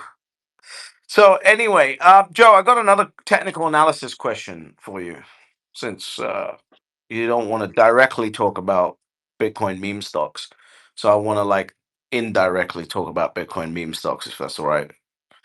You good with that? You can ask me any questions. I may not answer it, but go ahead. Excellent. Which Bitcoin meme stock CEO do you think has the most confident walk when they go on stage? I feel like there's something to this. I genuinely feel like there's something to this. Um, I can't comment on that one. So Okay. See, so we go again. know. We know. I'm glad you know that I know that you know. Yes, yes, British, indeed. what was the question about the swagger or something? Listen, yeah, like look, I believe in energy. I believe it. Call me as woo woo and whatever you want to call me. I believe in energy. And when I see some of these Bitcoin meme stock CEOs and they walk on stage like they don't have big clanging bulls between their legs, I get worried. I get worried. The energy isn't Speaking of there, bulls, Jesse. speaking of bulls, before the cycle's over, I fully expect. Gary and I saw Scottie Pippen at the Nakamoto event in Vegas. I think he'll have his own Bitcoin treasury company by the end of this cycle, As he at should. various cycles. Yeah, he's got a confident walk, very confident gait, large wingspan. I actually think there's something to this, British. I think it's actually a very good question. I'll just give my answer here. I think it's very telling. It's not what people say, it's what they do, it's how they act, it's the consistency of their character and integrity that shines through that gives you a view of where you think things will go. And British, based on what you say, I think you're very good at this. And you mentioned it earlier with I can't remember what investment it was, but I think it might have been Misty, which obviously tracks back to Sailor. I mean, let's take Sailor as an example. I mean, the guy is just so consistent. His message has been incredibly strong with ultimate conviction, day in, day out. Doesn't matter what the price is doing. And that means something. And it means something over time as well. The longer it goes on, the more you can see the true character of somebody. So I like Sailor. I like Mallers. I feel good about them. You know, there's still a lot to be seen from Mallers, and but I would say I have very strong conviction at this point with Sailor. Um, I like Jack. Those are the two that I would say get me the most excited. And then you've got your game stops. I don't know. We'll see. And then you've got the people like Semler, which has been brought up a lot, that brings someone in like Brunel and is trying to figure it out. But I think you can really get something out of the swagger like that you're talking about, British. I think. Wait. Nat is not the CEO of Selmer. No, I didn't say Just that. I said you just brought her in as a marketing, and She's got the corner office, no? I don't know her position. So I heard. she's on the board. What about John Ficori? Are you investing in his Bitcoin treasury company, British? I think it's intriguing. I'm looking at it. Yeah, I don't know Yeah, yet. I figured you'd be in all over that. I've I've Um, I've only invested in one so far out of all of the ones that I've seen. So I'm waiting for the deck actually. Are you you, you, preparing that? you should no comment, but you should become the majority. I feel like you should take a majority ownership, no fooling around, Oh yeah. rename it British Hollow Communications Company, Yeah. and no, I'm Maybe I'll serious. You set up. should. Hey, why don't I set up a British Huddle T-shirt merchandise company and set up a treasury company off the back of that? As long as Gary's on board, I'm in. As long as you're converting hard work and energy into the Bitcoin ecosystem and network, we're good. Just do the work. Okay, one final question before I go back to fiat mining. So British, I am pretty bullish for the summer here. I'm very excited about this. I don't think there's any sign of this recession people have been talking about or the Fed being trapped. I think this is a bunch of nonsense. But I know many people disagree with me. My question to you, sir, is this: if we have better than expected inflation, you also have a situation where there is stronger than expected growth, and you have the stock market ripping to new all-time highs. My view is, okay, that you'll have the administration through a variety of different channels trying to pump that even further. They're already, talking about this, $1,000 baby stimulus thing for the stock market to push it really higher. What do you think the administration would like to see equities at for the end of the year? Where do you think they want equities at? More higher. I No, think. no, where though? Where 7,000? Let me hold on. Let me have a look at the chart. I I mean, it looks really bullish. It looks Yeah, very bullish. yeah. I think the S&P sitting at, I don't know, 64, 65 would do Wow, it. Don't you think so? that's going to move Bitcoin up big.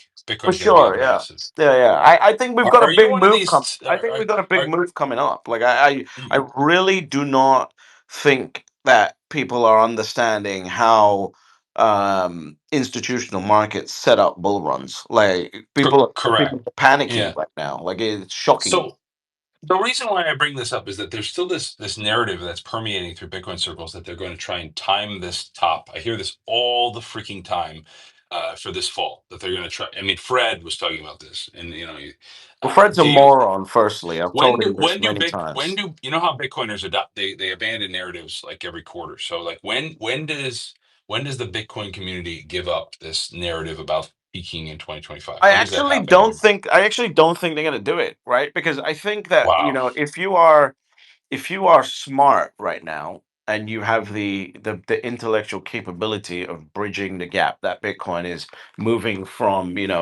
a Twitter asset to a institutionally held asset, then you kind of want to link up and align Bitcoin with credit cycles and liquidity cycles rather than, morons on Twitter cycles, right?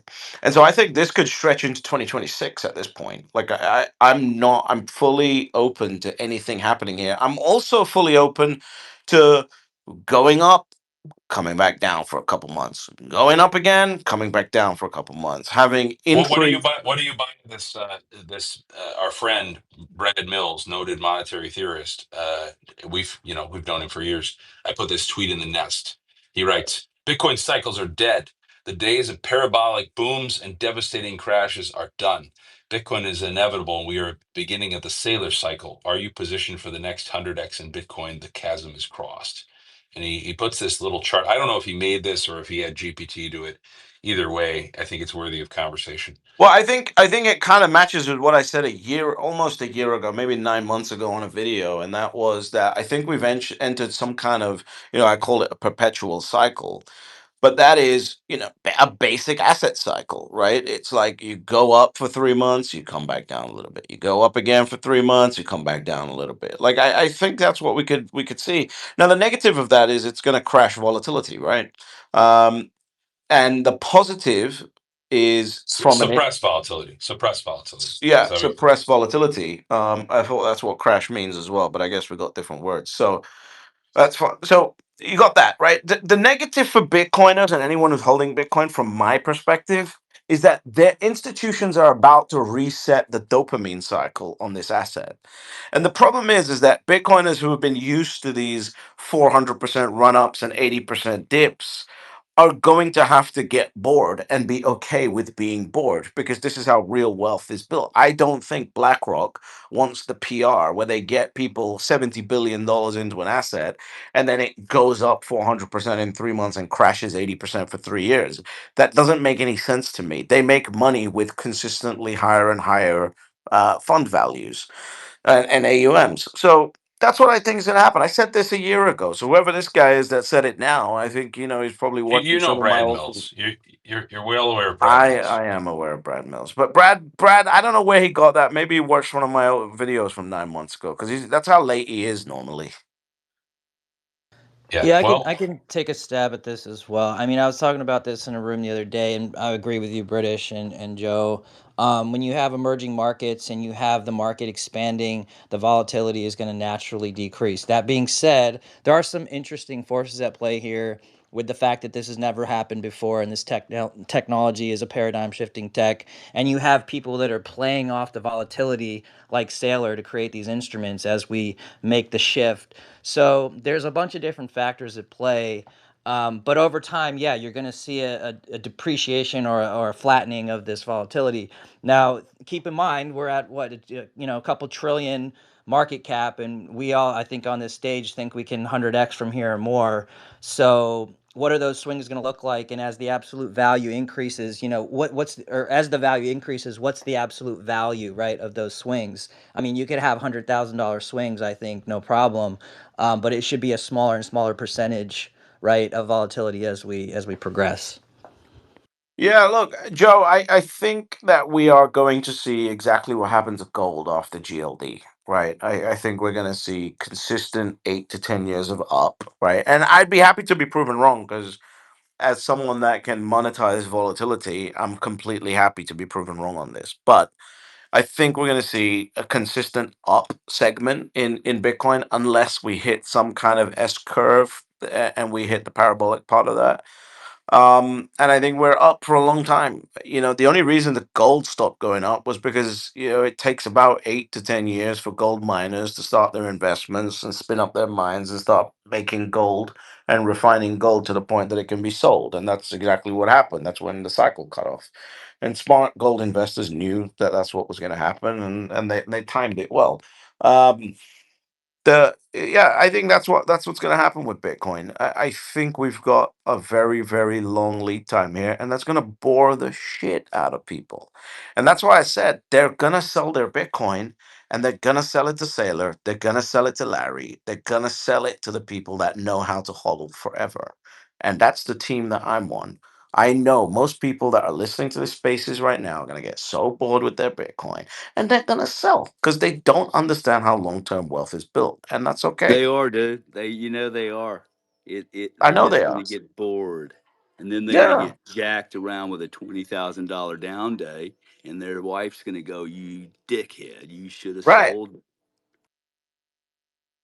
That's right. Conviction's hard. It's hard, but it pays off. Bro, conviction's hard with one human being. Conviction is impossible with two. Joe, check your text. By Great. the way, I was sent you a request for attorney-client privilege before I share some information with you. acknowledged. Is this a real article? This Coincilium purchases 6.55 Bitcoin. Is this a real? Is that It's breaking news it's these days? unreal, Joe. It's Six point unreal. But you know six what? point five five I, Bitcoin. I'm Joe, I so saw a report bullish. the other day that shows the number of companies that are public, and literally the average is 5.6 Bitcoin on the balance Oh sheet. my God. Yeah. Yeah. It's institutional adoption in mass these days, guys. I want S&P I thought it 500. said 6,500. Uh, Oh my god. I want all of these guys to get on. I want 450 companies buying a minimum of one Bitcoin a day. That's what you want, right? It's not about individual size. It's about the breadth DCA, of this now. the Bitcoin DCA, should they open Swan accounts? Oh God, fuck Apple Swan DCA Bitcoin. is 1 Bitcoin a day. Oh my God. I mean, are Anyway. you being serious, British? Like, I mean, that's not so bad. I think that would be I think fine. it's great. I mean, as a baseline, MSTR is going to do what it's going to do, right? And you're going to get a couple that really go for it. But imagine we had, a public market that was sucking up 1 to 2 times the daily supply of mined Bitcoin. I think that would be a really good floor. It doesn't have to be. No, every company's got to buy 10,000 Bitcoin a week, but just enough to suck up 1 to 2x of the daily supply. I think that would Here's be a the great question. Here's the foundation. question. Here's the question, Rich. Okay. So I always think of it rather from the buy side, from the sell side. Like there in December, I was on with Fred and others, and I knew a lot of. And Gary and I have talked about this too. There were a lot of OGs that wanted to sell at 100K, right? They were waiting to sell, and we've been winding our way through those coins of people for a variety of reasons. They've been sitting on Bitcoin for a lot of years. They wanted to sell six-figure Bitcoin. That was their target, to take 10 to 15% off. And we've been eating through those coins, and that's why we're like stuck here. But the interesting thing I think about is that once you get through those sell walls, which I think there are sell walls between, say 100, 110, I don't really see people selling it as much at 120 or 130 or 140. I think there'll be resistance at 150. I think a lot of people are going to want to sell at 150. And then I hear frequently people want to sell at 200.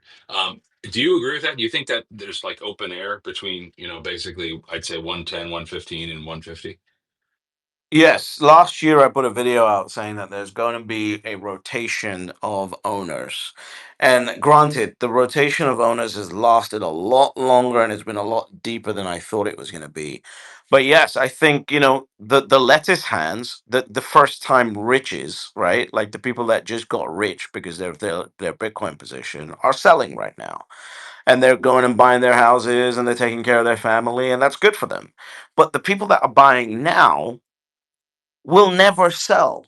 They own the houses, they own the holiday home. They got the car. A new car shows up every single year.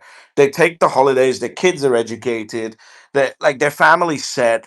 They're doing this because Larry Fink called them and said, "Hey, get an allocation to Bitcoin." They're not doing this because they need to make money to live a good life. And so there's a rotation happening. And that new cohort, this could be the final rotation of ownership of Bitcoin. That's how important this is, and why I think that's what's going to happen. I think that is what's happening, and I think most people are taking it for granted.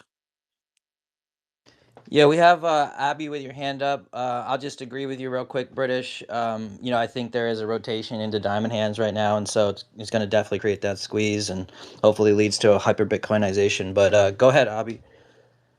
Hey guys, this is for British. Hey, hi British. Uh, I What's live up, bro? right. I live right across you. I live in Dubai as well, and actually I saw the fire as well in the Tiger Tower.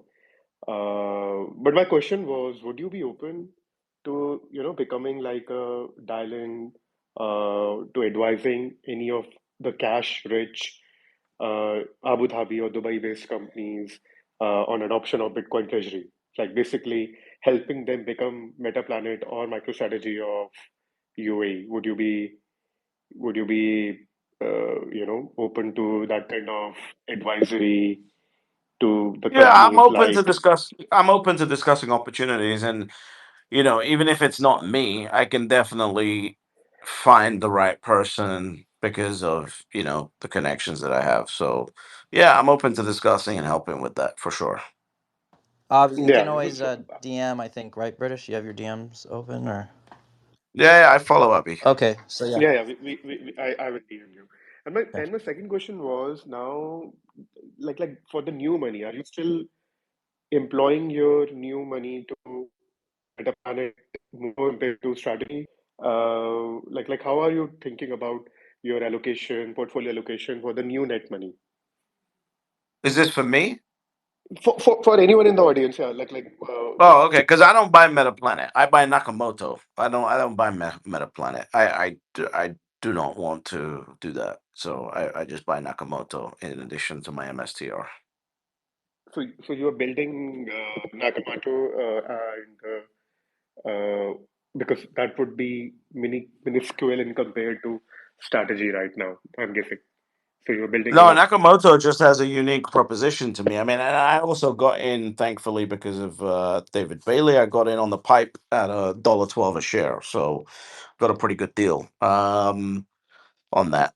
So that's why I got hmm, into it, and I think it's a good investment. I wouldn't buy it right now. I mean, it's a SPAC, right? I wouldn't buy it until it's merged and actively trading. If you wanted to think about buying it, but Nakamoto's job is to own MetaPlanet, SWC, all these other ones, go launch them, promote them, and so basically, I'll own everything. I just don't want to do the work of trying to figure out, when these are going to turn and whatever else. got it, got it. Thanks, Vijay.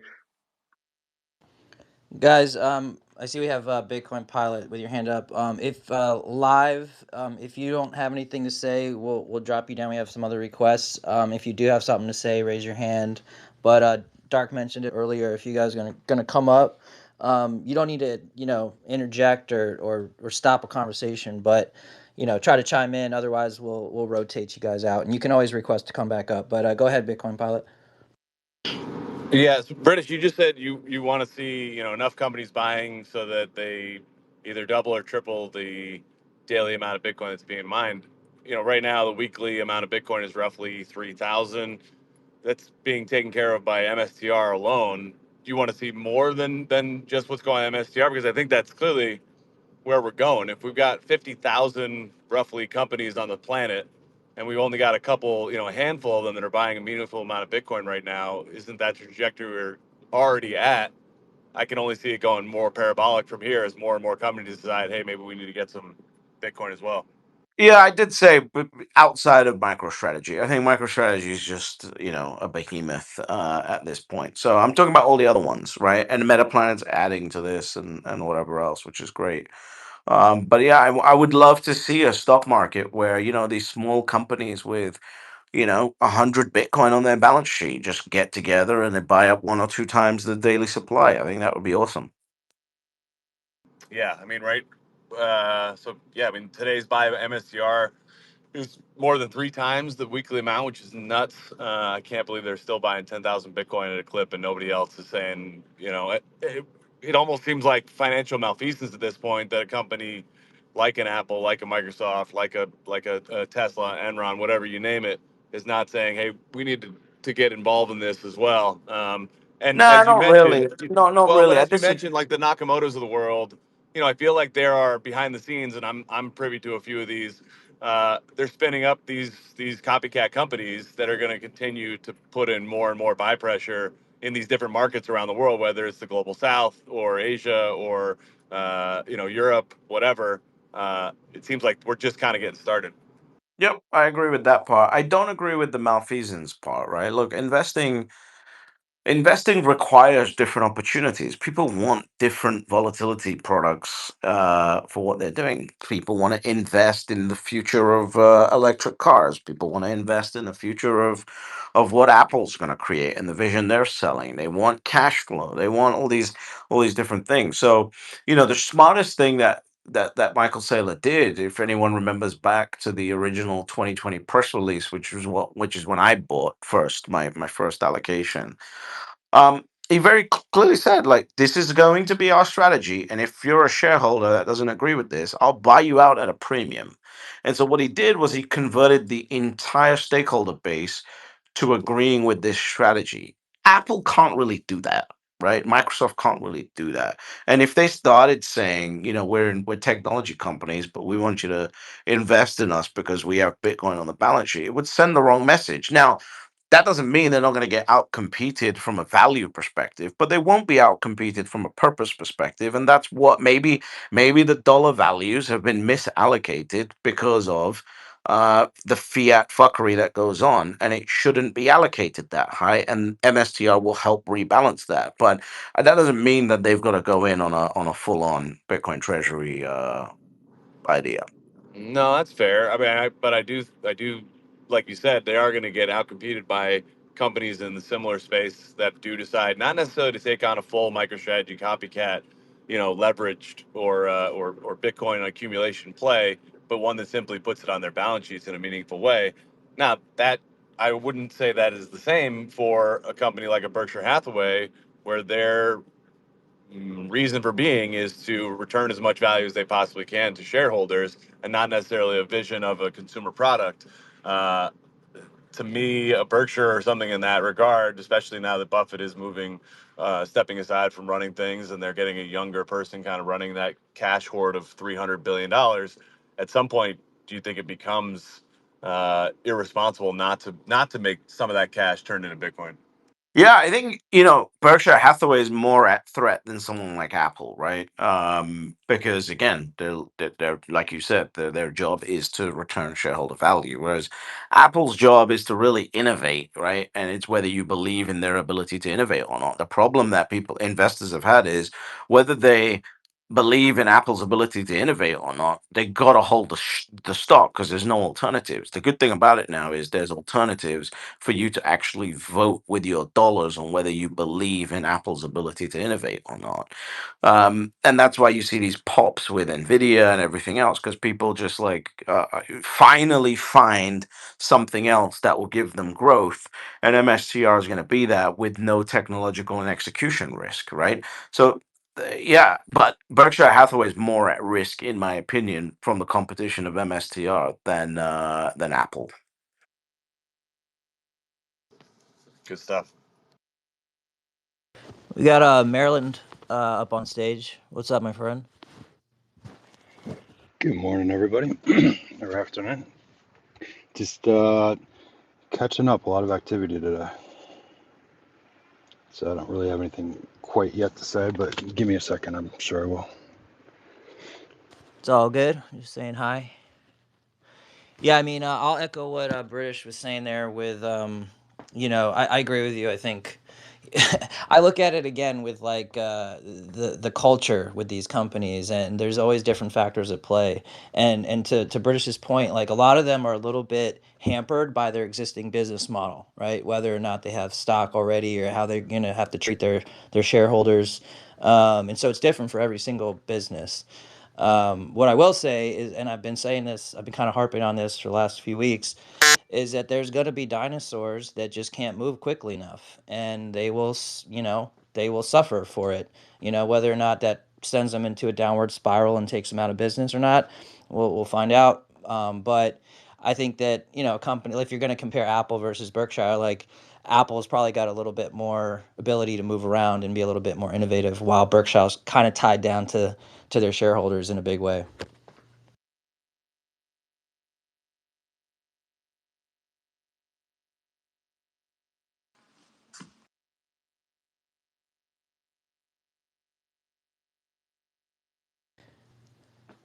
Is there anyone that wants to take this conversation to a different topic?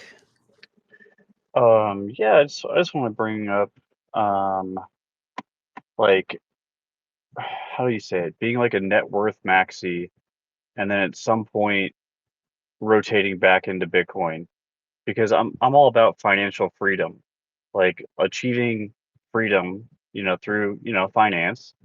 But I am a Bitcoin ethos at my core. Like I've been a hodler since 2017. I ran an S19 miner. I ran a node.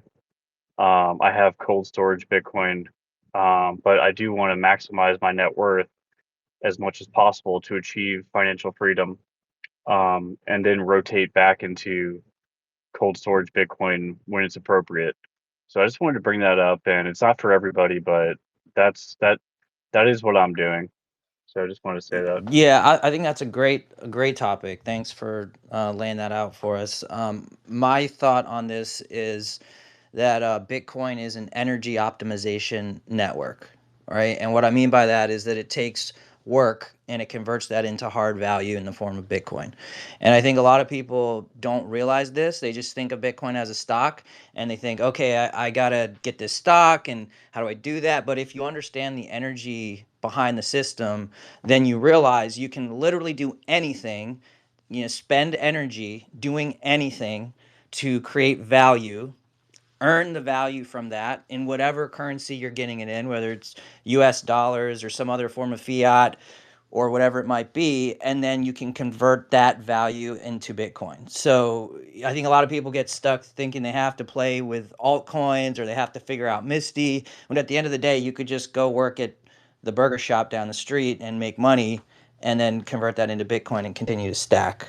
So it just depends on what you think you can do. If you have some skill set, if you're an amazing trader, then go for it. Trade altcoins or trade stocks and convert your upside into Bitcoin. But that's difficult for a lot of people. So, if you're I'm a writer. So write a book, sell a book. convert the profits into Bitcoin, right? So it's up to the person's skill set. Yeah, I totally agree with that. Like, if you're not comfortable doing something, just make money how you're comfortable doing it, and save in BTC. Like, I know people can't buy a full coin, but if you save $200 a month and you just save that in BTC for the rest of your life, you're going to outperform the S&P 500. So who cares if you have a whole coin or not? Your savings is increasing faster than the S&P 500. So like I think a lot of people get hung up on the I can't get a whole coin thing. Like no, yeah, no shit. Sorry to say that, but um you can save in Bitcoin whatever you're putting into your depreciating bank account every month, and that will beat the S&P for the rest of your lifetime. So just look at it that way, you know? Yeah, but that If you're doesn't get them a Lambo like next week, though. That's the problem. Yeah, British but with the mm, zingers, always. No, like if you're holding your money in a bank account, then you got to study. You got to study a lot more, and you got to learn about Bitcoin because that's probably the worst place you can keep your money. But yeah, I mean, and obviously Bitcoin is divisible, right? So that's another thing. Like it typically it just goes back to study and learning about this thing. And if you don't understand it to more, you don't have to understand all of it. I think that's actually impossible. I say you never stop learning about Bitcoin, but you kind of have to understand it a little bit deeper than thinking number go up and thinking of it as a stock, because that's just so far from what it is. It's a protocol. It's the next version of money, and it's an energy system that runs that protocol. I would actually encourage people to look at Bitcoin as if it's the new zero, right? And it's the new hurdle rate. Um, and so therefore, I think Good Vibes Only, I love the name, is correct because at some point, if Bitcoin is your zero, you have to do something else that's above the Bitcoin in order to grow your net worth. One of the biggest misconceptions I know when I'm talking to a Bitcoiner, I'm like, okay, this person just needs an education in how investing works, is when they say one Bitcoin is one Bitcoin, and at the same time Bitcoin is my best investment, right? Like, those two things don't make any sense together.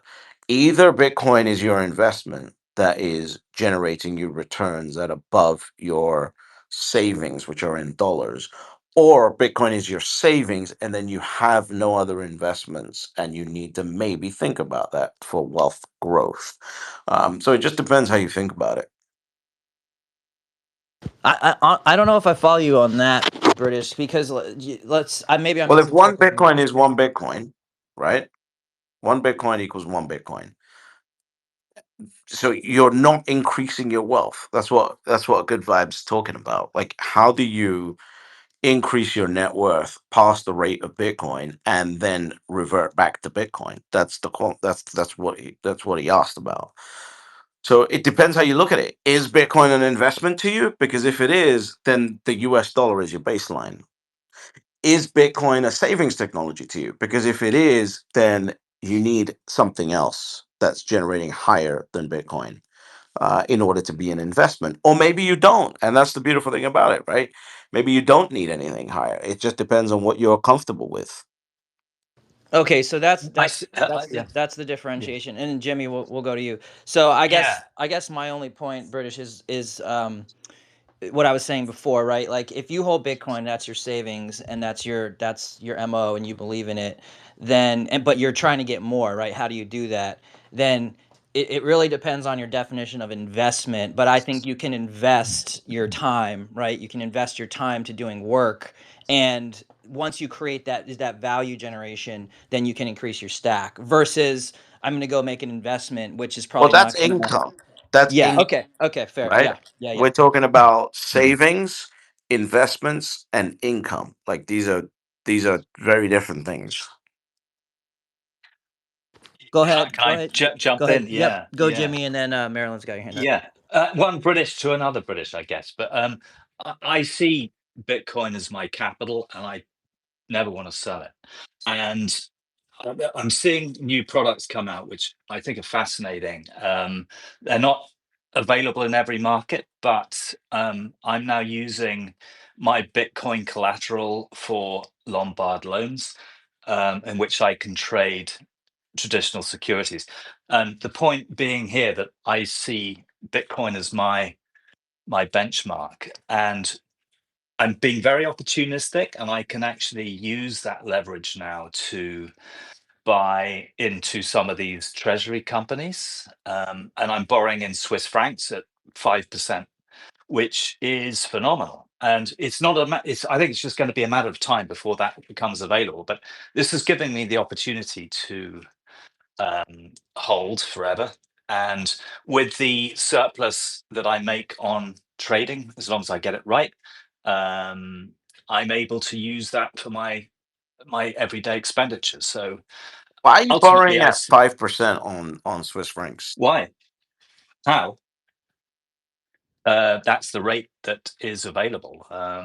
It's cheaper than the dollar, which you'd be spending on the same platform at 8%. And I think in the US, it's a multiple of that. I think the Strike?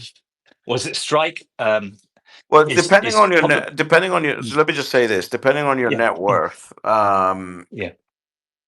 maybe get in touch with me and I'll put you in touch with Mm, Julius Barr that will give it to you at Swiss mm. National Bank rates.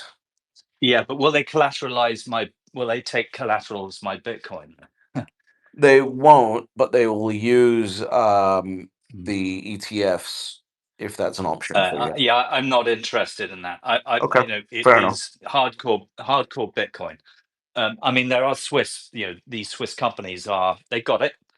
And I'm sure Julius Baer I mean, it's going to be a competitive market. So, if Julius Baer is at the cutting edge of that, I'm sure there will be competition and the Oh, rates will come dude, down. you have no idea the conversations I've had with bankers on Bitcoin. Like, it is scary to me how plugged in these guys are. Like, they are coming for everyone's lunch. I wish I could buy put options on every Bitcoin lending platform that there is out there. Good stuff. Yeah. Well, I mean, me as a Brit, I mean, I had no access for my tax advantaged accounts, and so I was forced to buy MicroStrategy. Yep. I mean, I initially bought the very early Bitcoin ETF. It was an ETN in Switzerland, actually. And then I bought GBTC, and then the FCA said you weren't allowed to buy it. So that put me into MicroStrategy, and I'm very grateful for the FCA. They've, I've outperformed Bitcoin, but not necessarily going to do so over the time. But yeah, but I see it, as I said. I mean, the point being, I see it as pristine collateral on which you can use intelligently, as long as you know how to invest. But that is obviously the case in point. But it's not for everybody. There we go. Maryland. Yeah, so I think most of the people on the stage probably do this already, but to not just use Bitcoin as your unit of account, but calculate and track your net worth in Bitcoin over time. By doing so, of course, everybody talks often about Bitcoin being the new hurdle rate, right? So that's how you're tracking and you're looking to outperform Bitcoin. But as you start tracking your net worth in Bitcoin, what happens over time is the opportunity cost associated with other investments, right? Of course, it extends your time horizon out, starts forcing you to think more strategically from a long-term perspective in investments. But more importantly, it's the opportunity cost of certain investments and what's that going to cost you denominated in Bitcoin. And you're going to learn some hard lessons. I certainly have in the process. I concur 100%. Dark or Gary, you guys haven't said much. I don't know if you're gonna chime in or new topic or. I'm working on some other stuff right now, man. I'm just listening, but appreciate you. Of course. I'll bring a few more people up. We have some more requests. Hey, Jesse, we're going to have to wrap it up soon. I got to go on with my day, but we Yeah. can do a few more, and then I'm going to wrap up the room. Yeah, perfect. That's good for me too. Let me just bring up one more person here.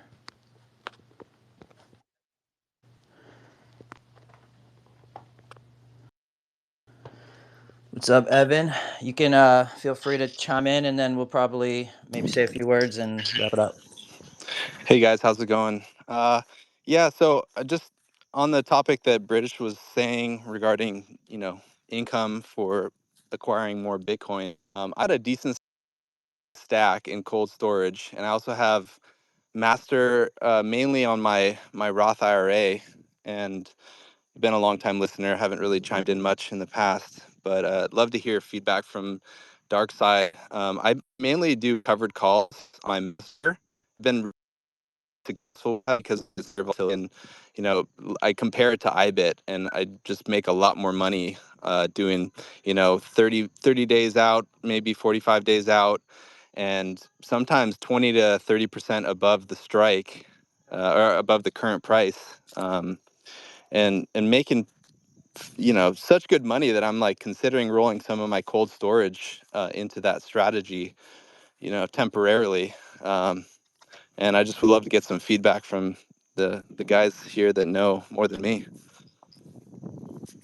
Yeah, so I would just say that I would not be taking my Bitcoin out of cold storage to do covered writing strategies. Just continue to build your stack doing what you're doing. Yeah. Remember that a covered write is the same thing as selling a naked put. Yeah. And, if we get a big down move, you're going to get blitzed in your covered write, right? Like you're going to end up owning, being wiped out. So, yeah, it's great in a bull market, great in a sideways market, but watch out for bear markets or short-term flushes because you get hurt.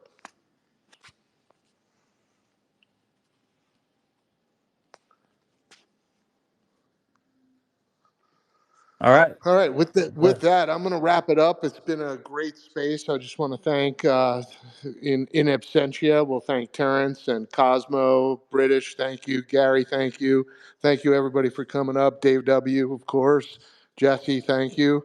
Really appreciate all of you. Thank you for coming in. Tune in tomorrow, Bitcoin Today, 8:30 a.m. Pacific, 11:30 Eastern. We really do appreciate you. Thank you so much. We'll see you tomorrow.